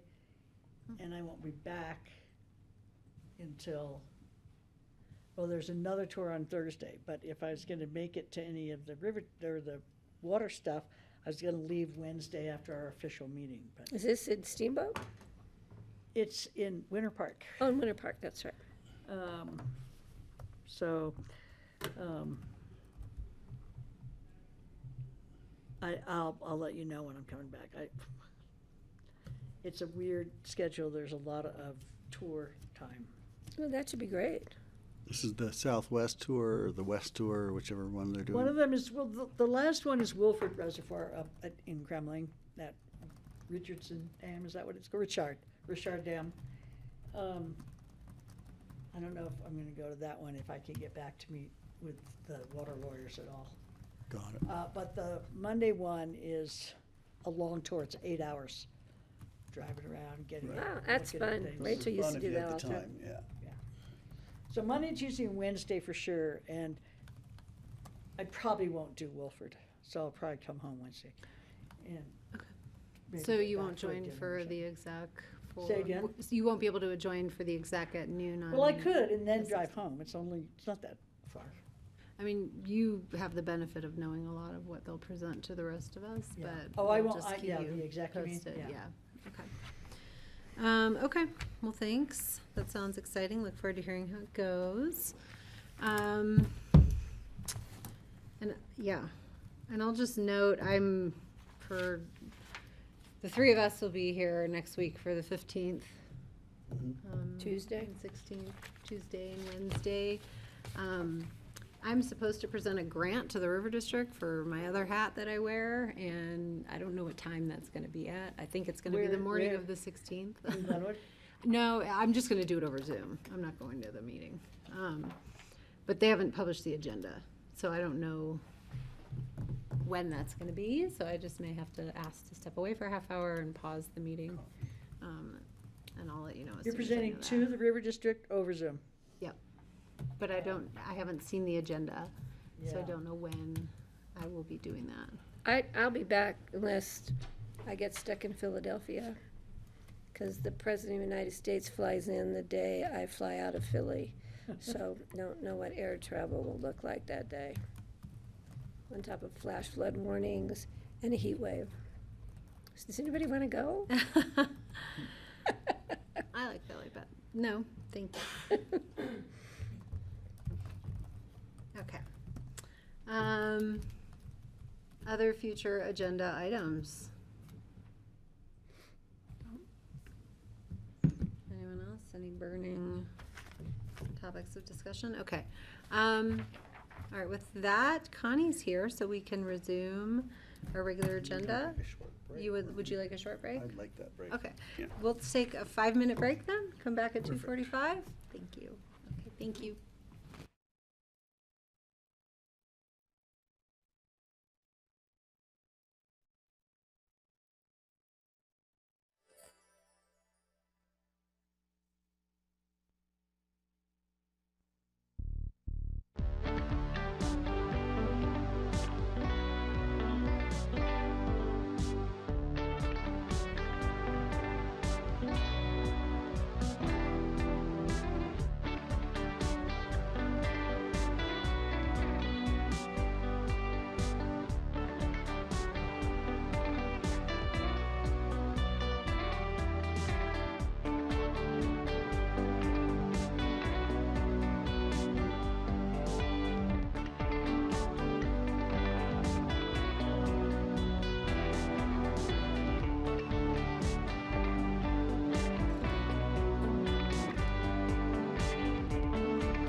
Welcome back to the Pickens County Board of County Commissioners work session on Tuesday, July 8th. We are running a little bit ahead, and we're going to discuss possible budget meeting changes for our 2026 budget review. And therefore, we have Connie Baker, our budget director, here to present. Thank you, Connie.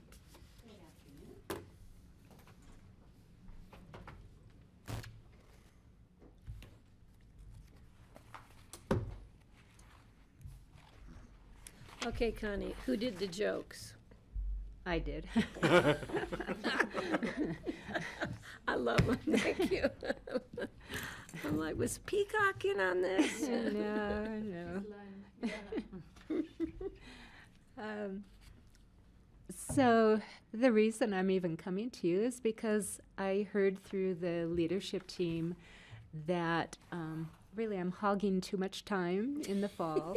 And We did not this year say in so. particular, with so many large projects coming up, the airport kicking off, Vision 2050, a landfill expansion, and housing, and so many other priority areas for the board, that it would be nice if other departments also had time to present during the months of October and November. So thought through it a lot and talked with the leadership team also.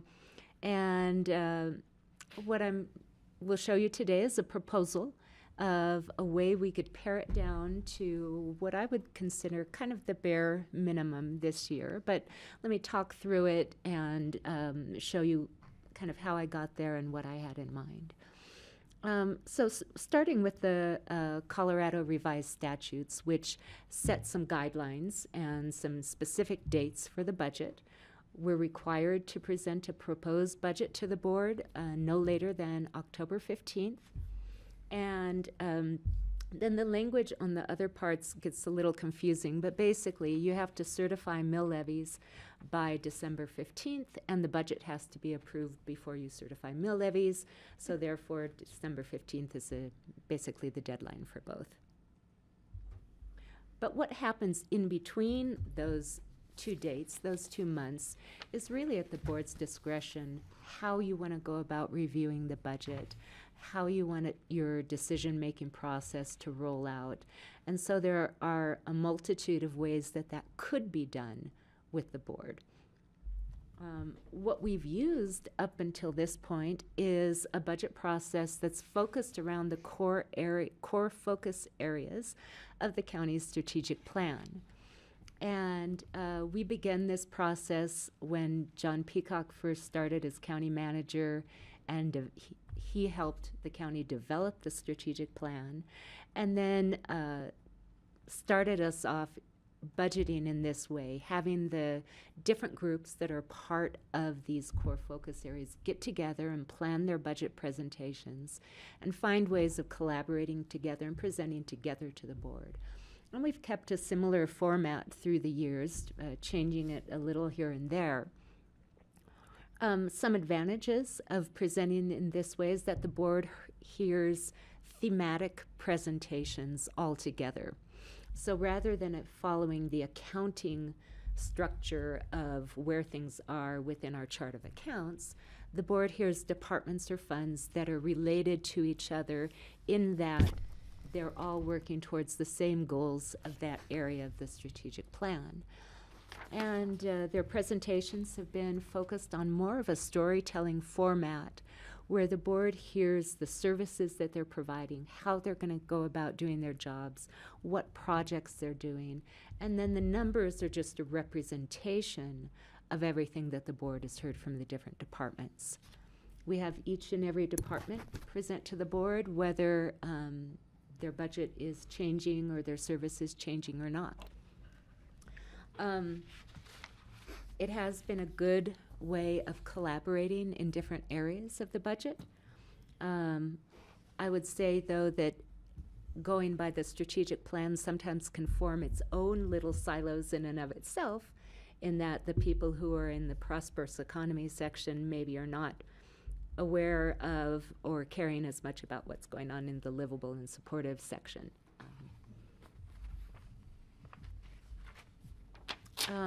So as I mentioned up front, why change?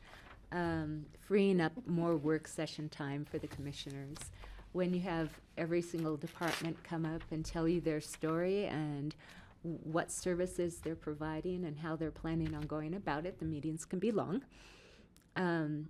But I'd also like to experiment a little with having all of the departments know a little bit more about what each other are asking. And so I think occasionally it does the organization good to switch things up so that it's not just kind of on cruise control and everyone's doing the same thing, but shake it up a little bit. And it may not work as well and it may work better, but I think it can be beneficial to look at things a little bit differently, have the departments themselves look at their requests and the requests of other departments in a little bit different light, and then presenting to the board in a bit different way. So that's some of the thought that's behind it. What I would like to do is simply focus on what is changing in the budget. So if a department is still doing weed control in the same way they have been and there aren't any big changes to their budget, you would not hear from them during the budget process. You'll hear from them at other moments of the year. So I'd like to focus the meetings on new position requests, new capital requests or project requests, major operational changes. So not just, I don't know, the cost of our auditors is going up next year. That wouldn't be a major operational change. A significant change or a significant change in a service being provided or a new service. And then 5-year plans with major changes. So routine or ongoing services would not be presented during the budget process. And then I would also like to include a presentation on climate action plan initiatives within the budget.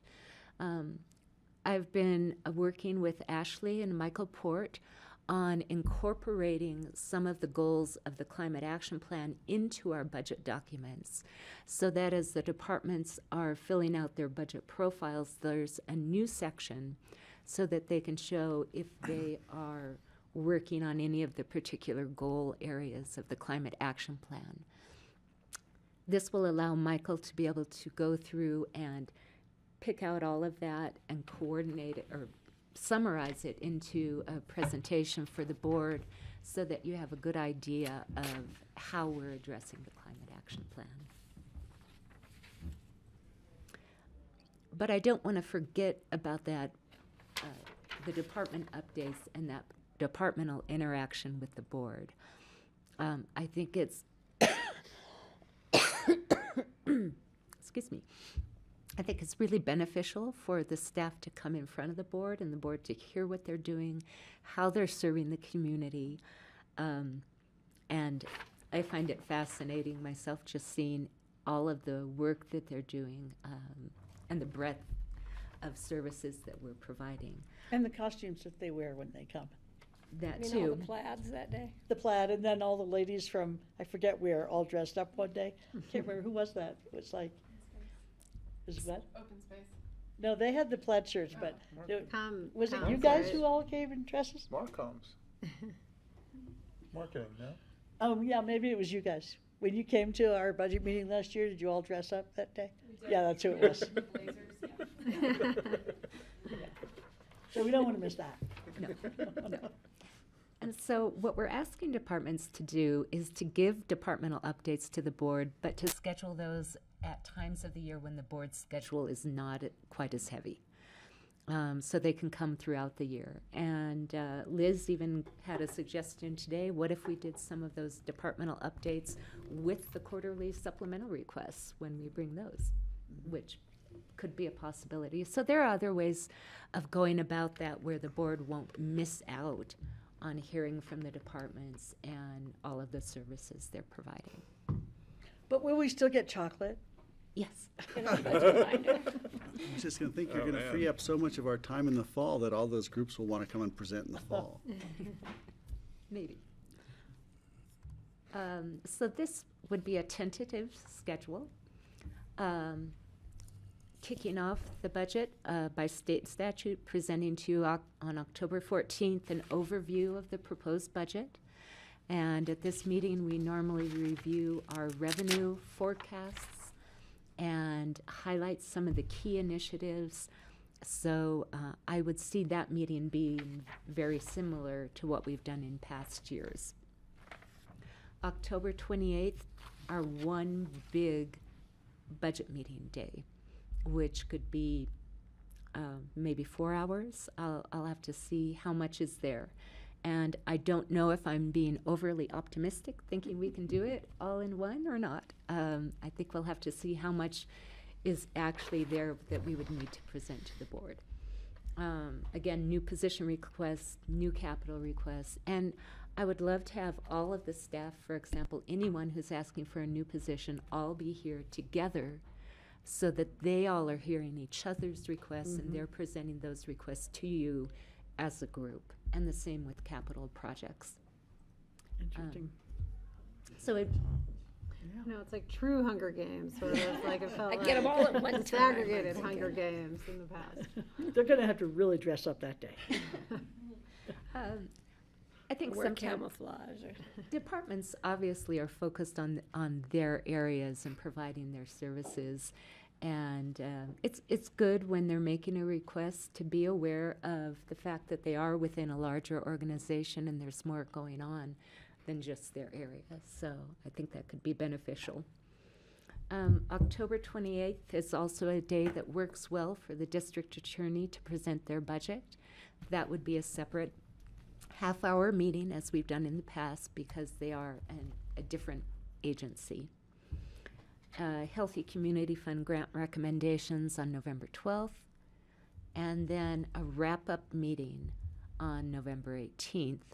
And the length of that meeting could be decided based on how much more the board needs to hear or decisions that still need to be made. And then climate action plan initiatives could be November or December. We wouldn't necessarily have to do that before our deadline for approving the budget. This could be flexible if we get through the October 28th meeting and realize that there are issues that need to come back to the board. It still gives us time in November to schedule more time with the board to come back and present those. Question about, just regarding climate action plan initiatives, if those were at the tail end, there's something that need to be contemplated at the beginning, and just wondering why is it, just how did you decide to put them there? And we could change that up. We could change that even to October. I think I was thinking that the board would already have seen and made decisions on those as we're reviewing the different project requests. And maybe Michael needs the time, perhaps. Yeah. I think we can work on that and just see wanted to that flag if that. it makes sense to have that come earlier, we could do that. Yes. Again, my concern as to the terminology used and the federal administration's list of words and issues that may interfere with grants and funding. So that's a conversation we need to be careful about. I hate to say it because it's important to us. It's just not important to other levels of government. And we don't want to jeopardize our funding opportunities at the federal and the state level, but not in areas related to climate action, but to grants and funding for anything. So just food for thought. And is there really a word sadgasm? It's in your joke. Yeah, that's the joke. I love it. Another question. All right. So I guess the question that when I first saw this, I thought, I think it sounds great. Of course, it's wonderful to streamline that whole process, but are we missing any opportunities for oversight? Or is there, the biggest concern I'd have if I was a citizen listening to this is, you're streamlining this. It sounds really convenient for everyone, but is it, are we abdicating any opportunity to provide oversight that's necessary or could be necessary? Yeah. And it doesn't seem like it, but I just wanted to open that up and see what people thought. That's a good question. I plan to still give the board the same materials that you've received the other years. The budget profiles, the 5-year plans, all of the written requests for positions and capital and so on. The replacement schedules, the 10-year capital plans. So all of that information will still be there for the board, hopefully all upfront within this process, so that you receive that in October. So the information is all there. We'll be reviewing areas that are changing. So the board would not be reviewing areas that are pretty much staying the same. We will, at the end, present to the board the 5-year plans for each fund and, of course, the budget resolution. So I think that pretty much covers, but if the board has concerns, please let me know. Jeffrey and then Patty. Patty was first. Okay. I'm giving you the floor. So my question's more external exogenous shocks, risks. So we're about to go into special session at the state level, and there's still the sort of the cloud of uncertainty at the federal level. Will how is that going to appear in the 26 budget cycle? And should we be doing something a little differently in terms of the presentation? Like, we have the climate call-out's cute. Sorry, it's lovely.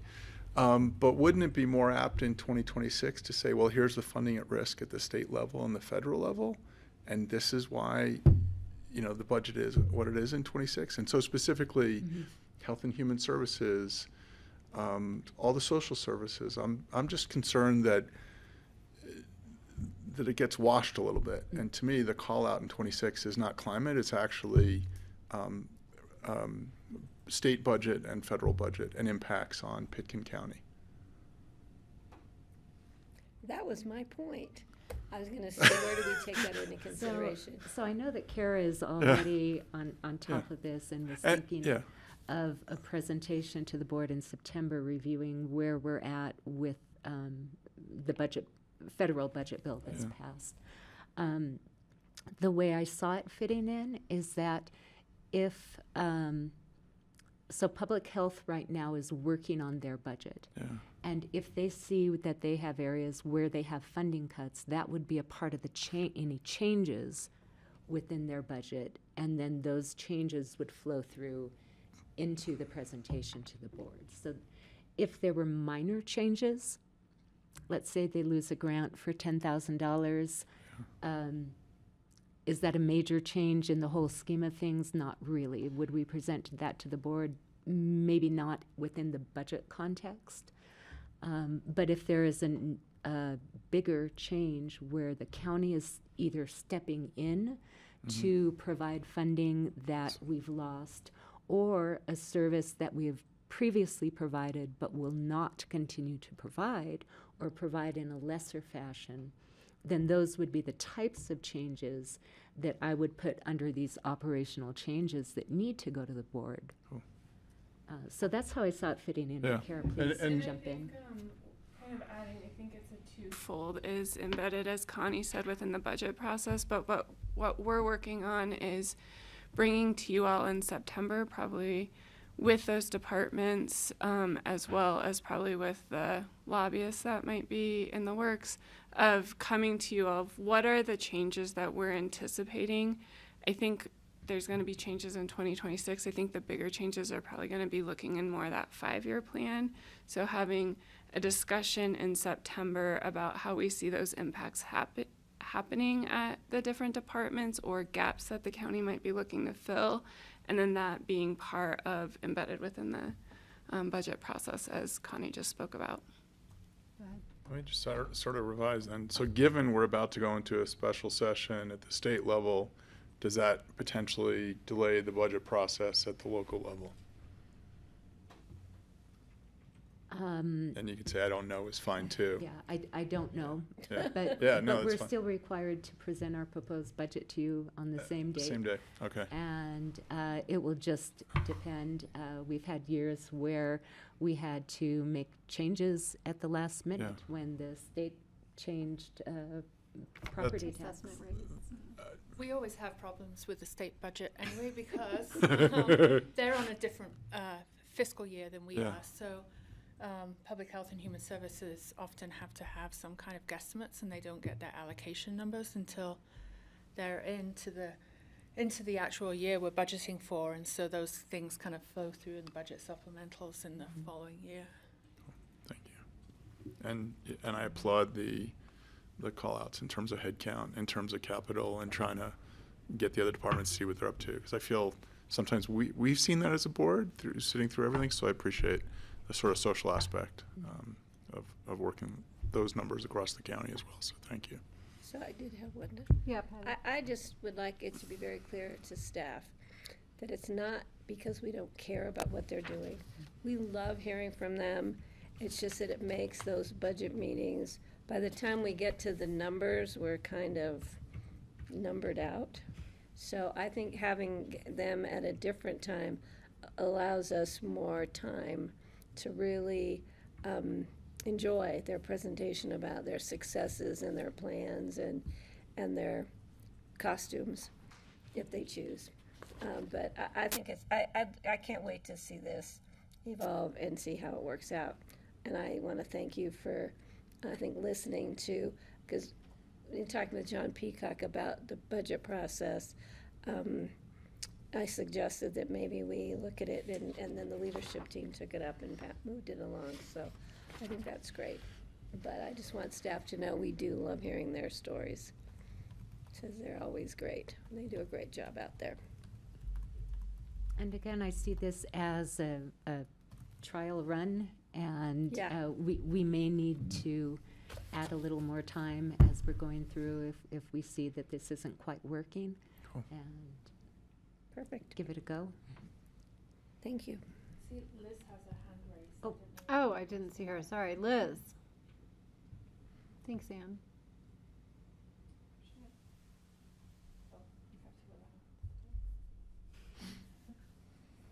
Can't just have anyone jumping in here. I mean. Fun on the numbers. Where'd she go? Hi, Liz. Hi, I didn't have anything specifically. I just was trying to get promoted to a panelist. I apologize. Okay. Well, nice to see you. I guess if we could go back a slide to the schedule, I guess I'm concerned that we haven't built in a big enough buffer. If is that enough time to hear everything on the 28th? If we run out of time, we're already into November. So there would be time on, I believe it's November 6th would be the Thursday, November 12th, and then time on November 18th. Okay. So those would be the meetings where we could. Let's do our And tomorrow. I could ask Sam to block off a couple hours on each date, just in case. Well, and I know we're trying to use that time for other things, but I guess I was just wondering if we should start earlier in October in that event, but I'll leave it to you. I'll just flag it as a concern for right now. And I won't know until departments are actually submitting their budgets to me at the end of July, how many requests there will be, how many capital projects, how many big changes. And so I think that after we start to get into reviewing on a finance level all of the different departmental budgets and then reviewing it more on a management level, we'll have a better idea of the timing and if this is going to work or not. So we'll still be early enough on that I think we could work the schedule and make some changes if we think it's unreasonable. Okay, sounds good.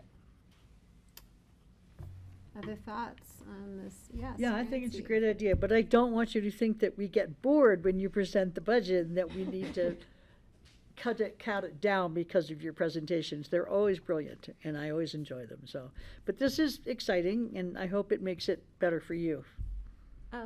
I think it's good to switch things up a little every now and then. That's great. It keeps us and everyone on our toes and gives us another way of looking at things. And then I'll be interested after the fact to hear the board's feedback and see what worked well and what didn't and how we can do it the following year. Great. Sounds good. I Thank like you, change Pam. also. I would also note, I think that a lot of the departments, while not cramming it into the budget, are also excited. It's always a crunch of doing the department updates, so being able to schedule those out so you all can hear a lot of the different work over the 3 quarters instead of 3 months Yeah. is exciting. Good. And lots of costume expectations, it sounds like. You never know. We never know. We like I like that. costumes. So maybe we should get a BoCC. Buy some wigs or some Ruth Bader collars or something. Okay, if that is all, thank you. Thanks. Obviously thoughtful Thanks, as Liz. always, Thank you. Connie, and Anne and Liz. Thank you. Okay, let's see. I have a question. Are we interviewing Deanna today? Did you? I heard she dropped out because she got appointed to city planning and zoning. Do we have One of I did Charlotte? not. Can you just coming? confirm with Charlotte? Because I did not see that Yeah. from Charlotte. I'm thinking but- Charlotte's coming down, so. Okay. Because I think Maura is here. Are you Maura? Yeah. Okay, great. Just give us a moment. Our staff liaison will be down Kelly, shortly. Can I bring Yes, something? Patty? You know, we had a discussion about board members being on more than one board. I ran into somebody today on the election board. He's also on the economic advisory board. So we have other issues of people being on more than one county board. So I definitely think we need to look at some kind of language that it's not prohibited. It might be left up to the discretion of the BoCC to determine whether there's a conflict with the boards that people are jointly on. Okay. I'm writing this down to bring up in future agendas with Rye tomorrow. Thank you. Okay, why don't we do some open discussion while we wait for Charlotte to join us? I can give you a little bit. Go ahead. I wrote in, it's funny, I just received a text from a friend who rode to town on Shale Bluffs, and they happened to notice that Lance Armstrong was riding to town through Shale Bluffs, and they commented just how dangerous and disgusting it is because of all the trash that's along Shale Bluffs, as long as the overflow from the spillage of the consistent, constantly peeling rockfall. I noticed it riding in today, and I thought I have to remember to say something, but they just texted and said, and here's Lance's map. We could see he did it this morning. So people do ride through Shale Bluffs, whether you think it's a good idea or not. And the road is really, the border of the road is so bad, it needs to be maintained more frequently and cleaned up because it's disgusting and it's dangerous. And I think we could all do better, or at least Pitkin County and CDOT in particular could do a better job of keeping Shale Bluffs clean. It's obvious from cars, but it's certainly obvious from bicycles. Thanks. I think that is a CDOT issue, so maybe Brian can reach out to them. Yeah, I texted him. Yeah, that's probably a good choice. But it's kind of cool to see that Lance and I are and keep company. You know what, I really have some don't care, concerns. I mean, but- I saw someone broken down on a weed cycle riding through Shale Bluffs. Yeah, that's a bad idea, to be broken down. You know. To be riding a wee cycle out there is. Yeah, that's I mean, outside their and zone. it was one of several people in a group who did, I assume he got a flat. And the rest And we're lost somewhere. Trying to get to something. Anyway, not. Tab. Yeah, and we not should try to fix that. use that I hope to encourage. No, certainly not in its current state. Or is there other open discussion? Yeah, I have one. Yes. I heard from Skip Bell today. He used to run the poorhouse in Carbondale. Lives in, you know that place up there, Redstone. And he was one of the people who came and talked to us about the Boulevard Barrel. Well, actually, he only wrote letters. But anyway, Skip wrote me about the number of dogs that there are in Redstone, and they have to be on leash all the time. And so there's nowhere for them to just go and be dogs. And he was recommending a dog park at the OST. I didn't know that we had this property, The to tell you skating the rink? truth. Not at the park, but Are they coke ovens? I'll tell you what, just give me a second. The Gerbaz property. I would like to propose using the south end of the Gerbaz property, which is in the hands of Open Space and Trails, for a dog park, similar to the dog park adjacent to senior housing in Carbondale. It would require some clearing the land and some fencing, but I think it would be an awesome addition to our community. I forwarded it to Gary. I don't know if he's out of town. I haven't heard back from him. He's here. He was in the office today. He's what, in the office? He's in the building. I didn't hear back from him, but anyway, I just thought I'd bring that up and say, I think it's kind of a cool idea. I don't know where the Gerbaz property is. I don't in either. Redstone. And I didn't know OST had anything there except for the park, so I don't know. Well, But there's I'll ask that Gary. there's that ice skating rink area. That's No, no. sort of Yeah, that's separate sort of the from park. No, there's thing. another property if you're heading down the Redstone Boulevard towards from the into north. the fire station. There's a property on the right-hand side that right now is chained off. I noticed it during the 4th of July parade. You walked that far? From my viewpoint, we went down, turned around at the that's fire right. station, Just came back. past the place that we gave a TDR to last year. It's a place that's got a huge boulder that you know where it came from. It came from up above. Yeah, so I don't know if that's the Gerbaz property down there or not, but it's pretty wild. I kinda like the There's idea. a I don't ton think of it would cost wildlife in anything. there. Volunteers would probably fix it up a little bit. But I'll chat Good with idea. Gary and see what he has to say about it. Thank you. I have no idea about that property, so.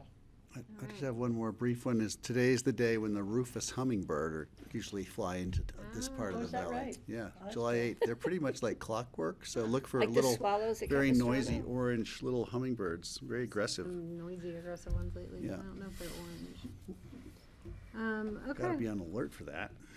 Do you have any Like open an attack discussion at the items? greenhouse. I do not have any. Yeah. It's a quiet week. I did want to revisit, there was some discussion that was getting mixed in with future agendas about Shoshone, Oh, and I wasn't sure if that was. I did something get that wanted to come. clarification from Ray, so it was a good stall. Okay. That individual commissioners can make comments on whatever requests. I'm unaware of what requests you might be getting, but you can make comments as They want letters individuals, of support. but not as the board. That Okay. is a different situation. I don't think I can anyway, as a director. Well, I just think that if it comes back and we have a seat at the table for protection of the Upper Roaring Fork, that I would hate for it to come out that even as individuals, we wrote letters supporting and how that might put in jeopardy our position to protect the headwaters of the Roaring Fork River. It's up to each of you individually, but you have that autonomy as So an keep that in individual. mind, please, if you choose to write a letter. Any other, Oh, there's Charlotte. any other open discussion? All right, seeing none, we'll do our citizen board interviews. Hi, Charlotte and Maura, come on up. Oh, yeah, clarification of, that other. Hi, Maura. Charlotte, are we having one or two interviews today? Hello. Hey, Maura. Thanks for coming. I'm sorry, I'll let you get settled. We weren't sure if we were having the second interview today. We are not. Okay. The applicant emailed me yesterday and said that she also had applied. Oh, red light on. Oh, sorry. She had also applied to the city of Aspen, P&Z, and they accepted her, so she's out of the running. All right, well, thank you for her service. She could sit on both, like Howie Mallory sits on both open space and transport. Let's not go there. Thank you for your time this afternoon. We have Maura Masters, who is here as an applicant for the Citizen Grant Review Committee. You had interviews last week with other applicants. So this is your last interview for those 4 applicants. We have 3 regular vacancies and 1 alternate on this board. Mara lives in Carbondale, and I did confirm that she's in District 5, so she qualifies. So I will let you go ahead and ask questions. All right, well, thank you for applying. Sure. We would love to hear about your interest in this committee and any interaction you've had with its work in the past. We'll go around and let the board members ask you a few questions as well, and if you have any questions about what the committee does, we're happy to answer those too. And then we will, I don't know if this is our last interview, we'll have a discussion sometime in the near future about who we'd like to appoint to this committee. We'll let Charlotte know and she will communicate with you. Okay. Sounds good. All right, go ahead, let us know why you're interested. I'm interested. So I've been working, right now I work for Mountain Valley Developmental Services down in Glenwood, and I'm the development director. And I've lived in the valley probably for 33 years. I've been married for 33 years, so probably lived here 34 years. And my work has been mostly in nonprofit development and public relations and marketing, and sort of a thread of community relations work. During COVID, I was a librarian in Basalt, and I was hired by Nan Sundin to help with an emergency solutions grant that we implemented remember we built the SOS, And so I worked for Pickett County doing that. So I started to learn more about grants and grant writing. I mean, I had done grant writing during my career, but nothing so specifically government related. And so I administered that grant. And then went to Arapahoe County and did the same thing. Went to STOLA, Department of Local Affairs, and I was working with homeless youth there. And then I just came back here to work here. Those are all gig kind of positions. So when I worked with Nan, I saw the good that we were doing, and of course, Mountain Valley benefits from this grant in a great way. And so I've worked actually on both sides of grant making and giving. And so I've applied for grants, and I've also administered grants. And I thought I could just be helpful. I've lived in Pickett County for a long time. Wonderful. Patty. Hi, nice to see you. Hi, Patty. You have an amazing resume. Do I? I'm just looking at. What didn't she do? Well, what? No, she did it there. Yeah. Okay, and she did it here. I'm looking at it so I can remember what I actually You did. stay very busy. My only concern would be conflicts. Yeah. And we have to keep the grant process pretty clean. And if you are the direct development director for an entity who gets a grant through Healthy Community Fund, I'm not sure we would, I think there's a conflict there. I don't know how we would address that. I believe they can just recuse, but we should. On one grant, if How they. often? Yeah. We have a grant that runs now through 2027. Yeah, so you're a partner. But also, I'm on the board of directors. I'm actually the chair at Recovery Resources in Aspen. So let's just check with Rye to see if they recuse from one, but they kind of get pulled together. I would love to see you on this committee, but I want to make sure we don't get you in trouble or us in trouble or the grant program in trouble. Right. Because this next year is a huge year for us going 2027 to reauthorize the program. So I would like to just see if we can't clear that up. But it was really interesting reading everything you've done, the diversity and the commitment to issues of importance to community. Yeah, that's what I well-being. like. I'm from Boston, you know. It's in my blood. I won't hold that against you because I'm from the other side of the country. so It says Newton, actually, but Unless you didn't say New York. But thank you. Yeah. Well, you know what you do when you live here, right? You do have what to. you need to do, and you you do do what it. you need to do, and but it's always been really important to me to take care of community. Yeah, I think being a librarian was my favorite job, really, to be honest. And you do what you do to make sure that it's a nice place to live. And as a development director, it's these new people that are moving into town that, how do you become part of this community? Yeah, that's great. Thank you. Yeah.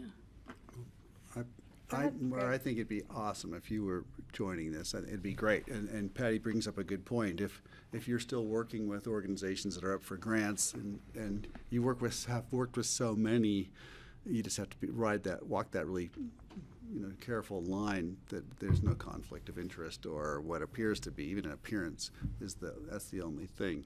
But I don't think that would be such a problem for you here, because a lot of this is in your history. You're not doing it all now. It's not like you're out there working for them all now. So no, it's just I think you have a great reference. Yeah. And there is there's a confidentiality that comes with this kind of work also, Right, yeah. So. But disclosing whatever, if there's something going on in your work, you just disclose it. And I think that may meet the criteria. But I think it would be great to have you in there and your experience and what you just said exactly. That I think the things that make this community special are the people who do all that work for all the various organizations, volunteerism, and you've been pretty stellar in that way. So I think it might be fun for you. How was the Schweitzer event? Great. Yeah, good. Thanks for asking. Yeah. Full house. Yeah, good. Tell Maureen I say hi. Well, thank you, Mara, for applying. Yeah. It's nice to see you in yet another venue. Yeah. Mara and I have known each other for a long time. I taught both of her kids. Just got an email from Will telling us where he's going to be staying on his honeymoon in Bali. Is he going to look up Arif? I'll tell I don't you know. about Let me that. know. Yeah. I'll tell you about that. Anyway, I was surprised by your resume, even after knowing you all these years. I hadn't realized how many organizations you've been a part of. So you certainly know how they operate, and I think you'd have a good eye towards their needs and what would be appropriate for us in supporting their needs. So, our Healthy Community Fund is, has to be either, we have to do a new ballot to continue it after 27. I think it expires in 27. Expires. So we're looking at that. So that's something that's coming up for this group. So That's big. just make you aware of that. Jeffrey?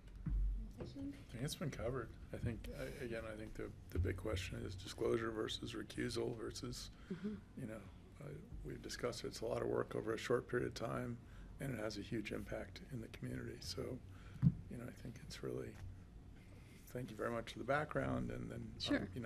I'd share the concern over, can you come in and evaluate all of these objectively in a short period of time?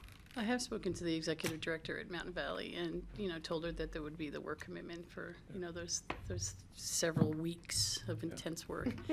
And she was fine with it. Actually kind of curious to see how it works, yeah. So am I, actually. Yeah. Well, the question I always ask people is, how do you handle having to tell people no? Oh, yeah, Or having it's to hard. reduce their request? With compassion and honesty. And, it's not easy. In the work I did with the homeless, I wanted to invite everybody over onto my couch. I can't do that. So, there's policy, and you can always fall back on that. But, just knowing what an agency does, it's difficult. But you do have to just do it with compassion and kindness, I think, and understanding. Yeah, and maybe offer other solutions. Yeah. Great. All right, other questions for Maura? No, thanks. Sure, yeah, it's nice seeing you all. Nice to see you. Thanks for coming taking the in. trip up. Yeah, it's good. I had other stuff to do. Perfect. Or I made other stuff to do when I came up, yeah. Good use of your time. Thanks. Nice to see you, Thank Mark. you. Yeah, it's really great to see you. Say hi to John. I will, and send me the wreath. Oh, Arif, yeah. Yeah. And thank John also for me. Okay, Did yeah. see him over there the other day. Oh, Yeah. good, yeah, he loved it. He Good. saw all sorts of old new faces, Right. or old faces again. Old new faces or new old faces. Yeah, it's like, well, you're one of those. Okay, thanks, everybody. great. Have a Great, good thank you. afternoon. Bye-bye. And so Charlotte, was that the end of our interviews for the Citizen Grant Review Committee? That is the end of the interviews. And we had four for Four for 3 regulars and 1 alternate. I see, okay. We don't have any more I'll need a P&Z. reminder of who all those were again, but Yeah, me too. And one We grant don't to have any more decide, P&Z. That's it? No. And so the P&Z, excuse me, I don't know if you want to, I actually have to look back and see if Jeffrey Orsolak is still still interested. It seems like he emailed and said that he had some personal issues that were going to take some time. But he is one of the ones that you interviewed earlier this year. And then, of course, there's Debbie Kelly. Now, I'm sorry, we've got Ramona. She's still coming in. She's coming Ramona's in coming in. next Tuesday. for the citizen, okay. No, for P&Z. Okay. for Citizen Grant. I don't wanna Citizen confuse grants. things. Let me see, what was on last week's. I thought she said it was P&Z. Or wait, Let me No, double check, I'm Ramona's gonna for- pull up last week's agenda. She didn't come last week. Ramona is slated for P&Z. Yes, according to thank you. future agendas. Okay. Yes, thank you. yes, thank you. After that. So yes, she She's coming next hopefully will Tuesday. be here next week. And she may have to join remotely if she's traveling. Ramona here is listed for the Citizen Grant Review Committee For last week? from last week's agenda. Yeah, next week she's on P&Z. This I don't- week's future agenda has her listed as P&Z. Okay. Let me go So back we need to and. clarify. I don't think she's being. Well, either way, we're not making decisions on either committee today. I right now. think I really think she's Citizen Grant. Yeah. My apologies. Okay. Okay. Then there's one other thing. I know we have the Healthy Rivers and Streams. I'm still trying to get an answer from Rye on that. But there's one other thing that I got an email yesterday from Scott Woolley, who submitted a new application. Clarified with Cindy Christensen, the software had a little glitch in it. It had his renewal date as 2028. So he didn't show up on the renewals this year because he actually assumed Allison Bektesh's place on the APSH board. So he's submitting a renewal. I will distribute that to all of you, and then if we can just get him on, if you all approve, we can get him on the next reso when we have decisions made here. All right. The folks That's for wanna APSHA. interview Scott Is he Woolley? the joint or is he just picking counties? I think he's just picking county. I don't have a problem When reappointing did we him. last He's interview? doing a great Did job. we interview him? Last year. A year ago, vaguely, remember? It was December, I think, because Allison came on board and we started recruiting for her replacement. Because he's been really attentive. He's been he's attended all the meetings. He's very participatory. I think he's great. He's smart. I would, Just mine. can we just reappoint him? Do we need to interview him? If you guys are okay with that, I have his application on file when he submits it, and Francie, do you have an opinion What? on whether to re-interview Scott Woolley to be renewed for So what does that APSHA? do to the numbers? I mean, He's no already- numbers, it's just that his renewal date was entered in incorrectly, and so he didn't show up for oh, I see. having, It doesn't a change the renewal. numbers, it just puts him in his same seat. yeah. Right. I'm okay with not doing the interview, but if we want to do it, that's good too. I think we have. I don't need to do it. All right, so we'll say go reappoint Scott. Scott Okay. on the next Dang. reso for citizen board interview appointments, which we will further clarify after some more interviews next week. Correct. Great. Thank you. All right. Thanks, Charlotte. Thank you. All right. All right, are there any other future agenda or open discussion items we did not address? 22nd Okay. is still our Oh. disc, and then our 2050 here. And complete your desk by Hang on, Friday. I'm actually gonna. If you I have do it did time. mine right the now. first day, and it was very entertaining. Anyone else? Francie hasn't Anywhere? done hers yet, has I'm she? gonna do mine actually right now before we leave, since we're gonna wrap up You're ahead of early. schedule. There's no Um, background. Yeah, No, me I too. was gonna put it in mine. Okay. Don't get I think interrupted that because is it won't let you back it. in. There was something, but I can't There's remember what the- it Well, you'll was. have a chance tomorrow. Think We'll have about open it. discussion tomorrow. So we will see everyone here tomorrow at noon for our regular meeting. Thank you, everyone. Thank you, Grassroots. Then we're gonna continue with the exec session tomorrow, which I will probably, depending on timing, be out of here.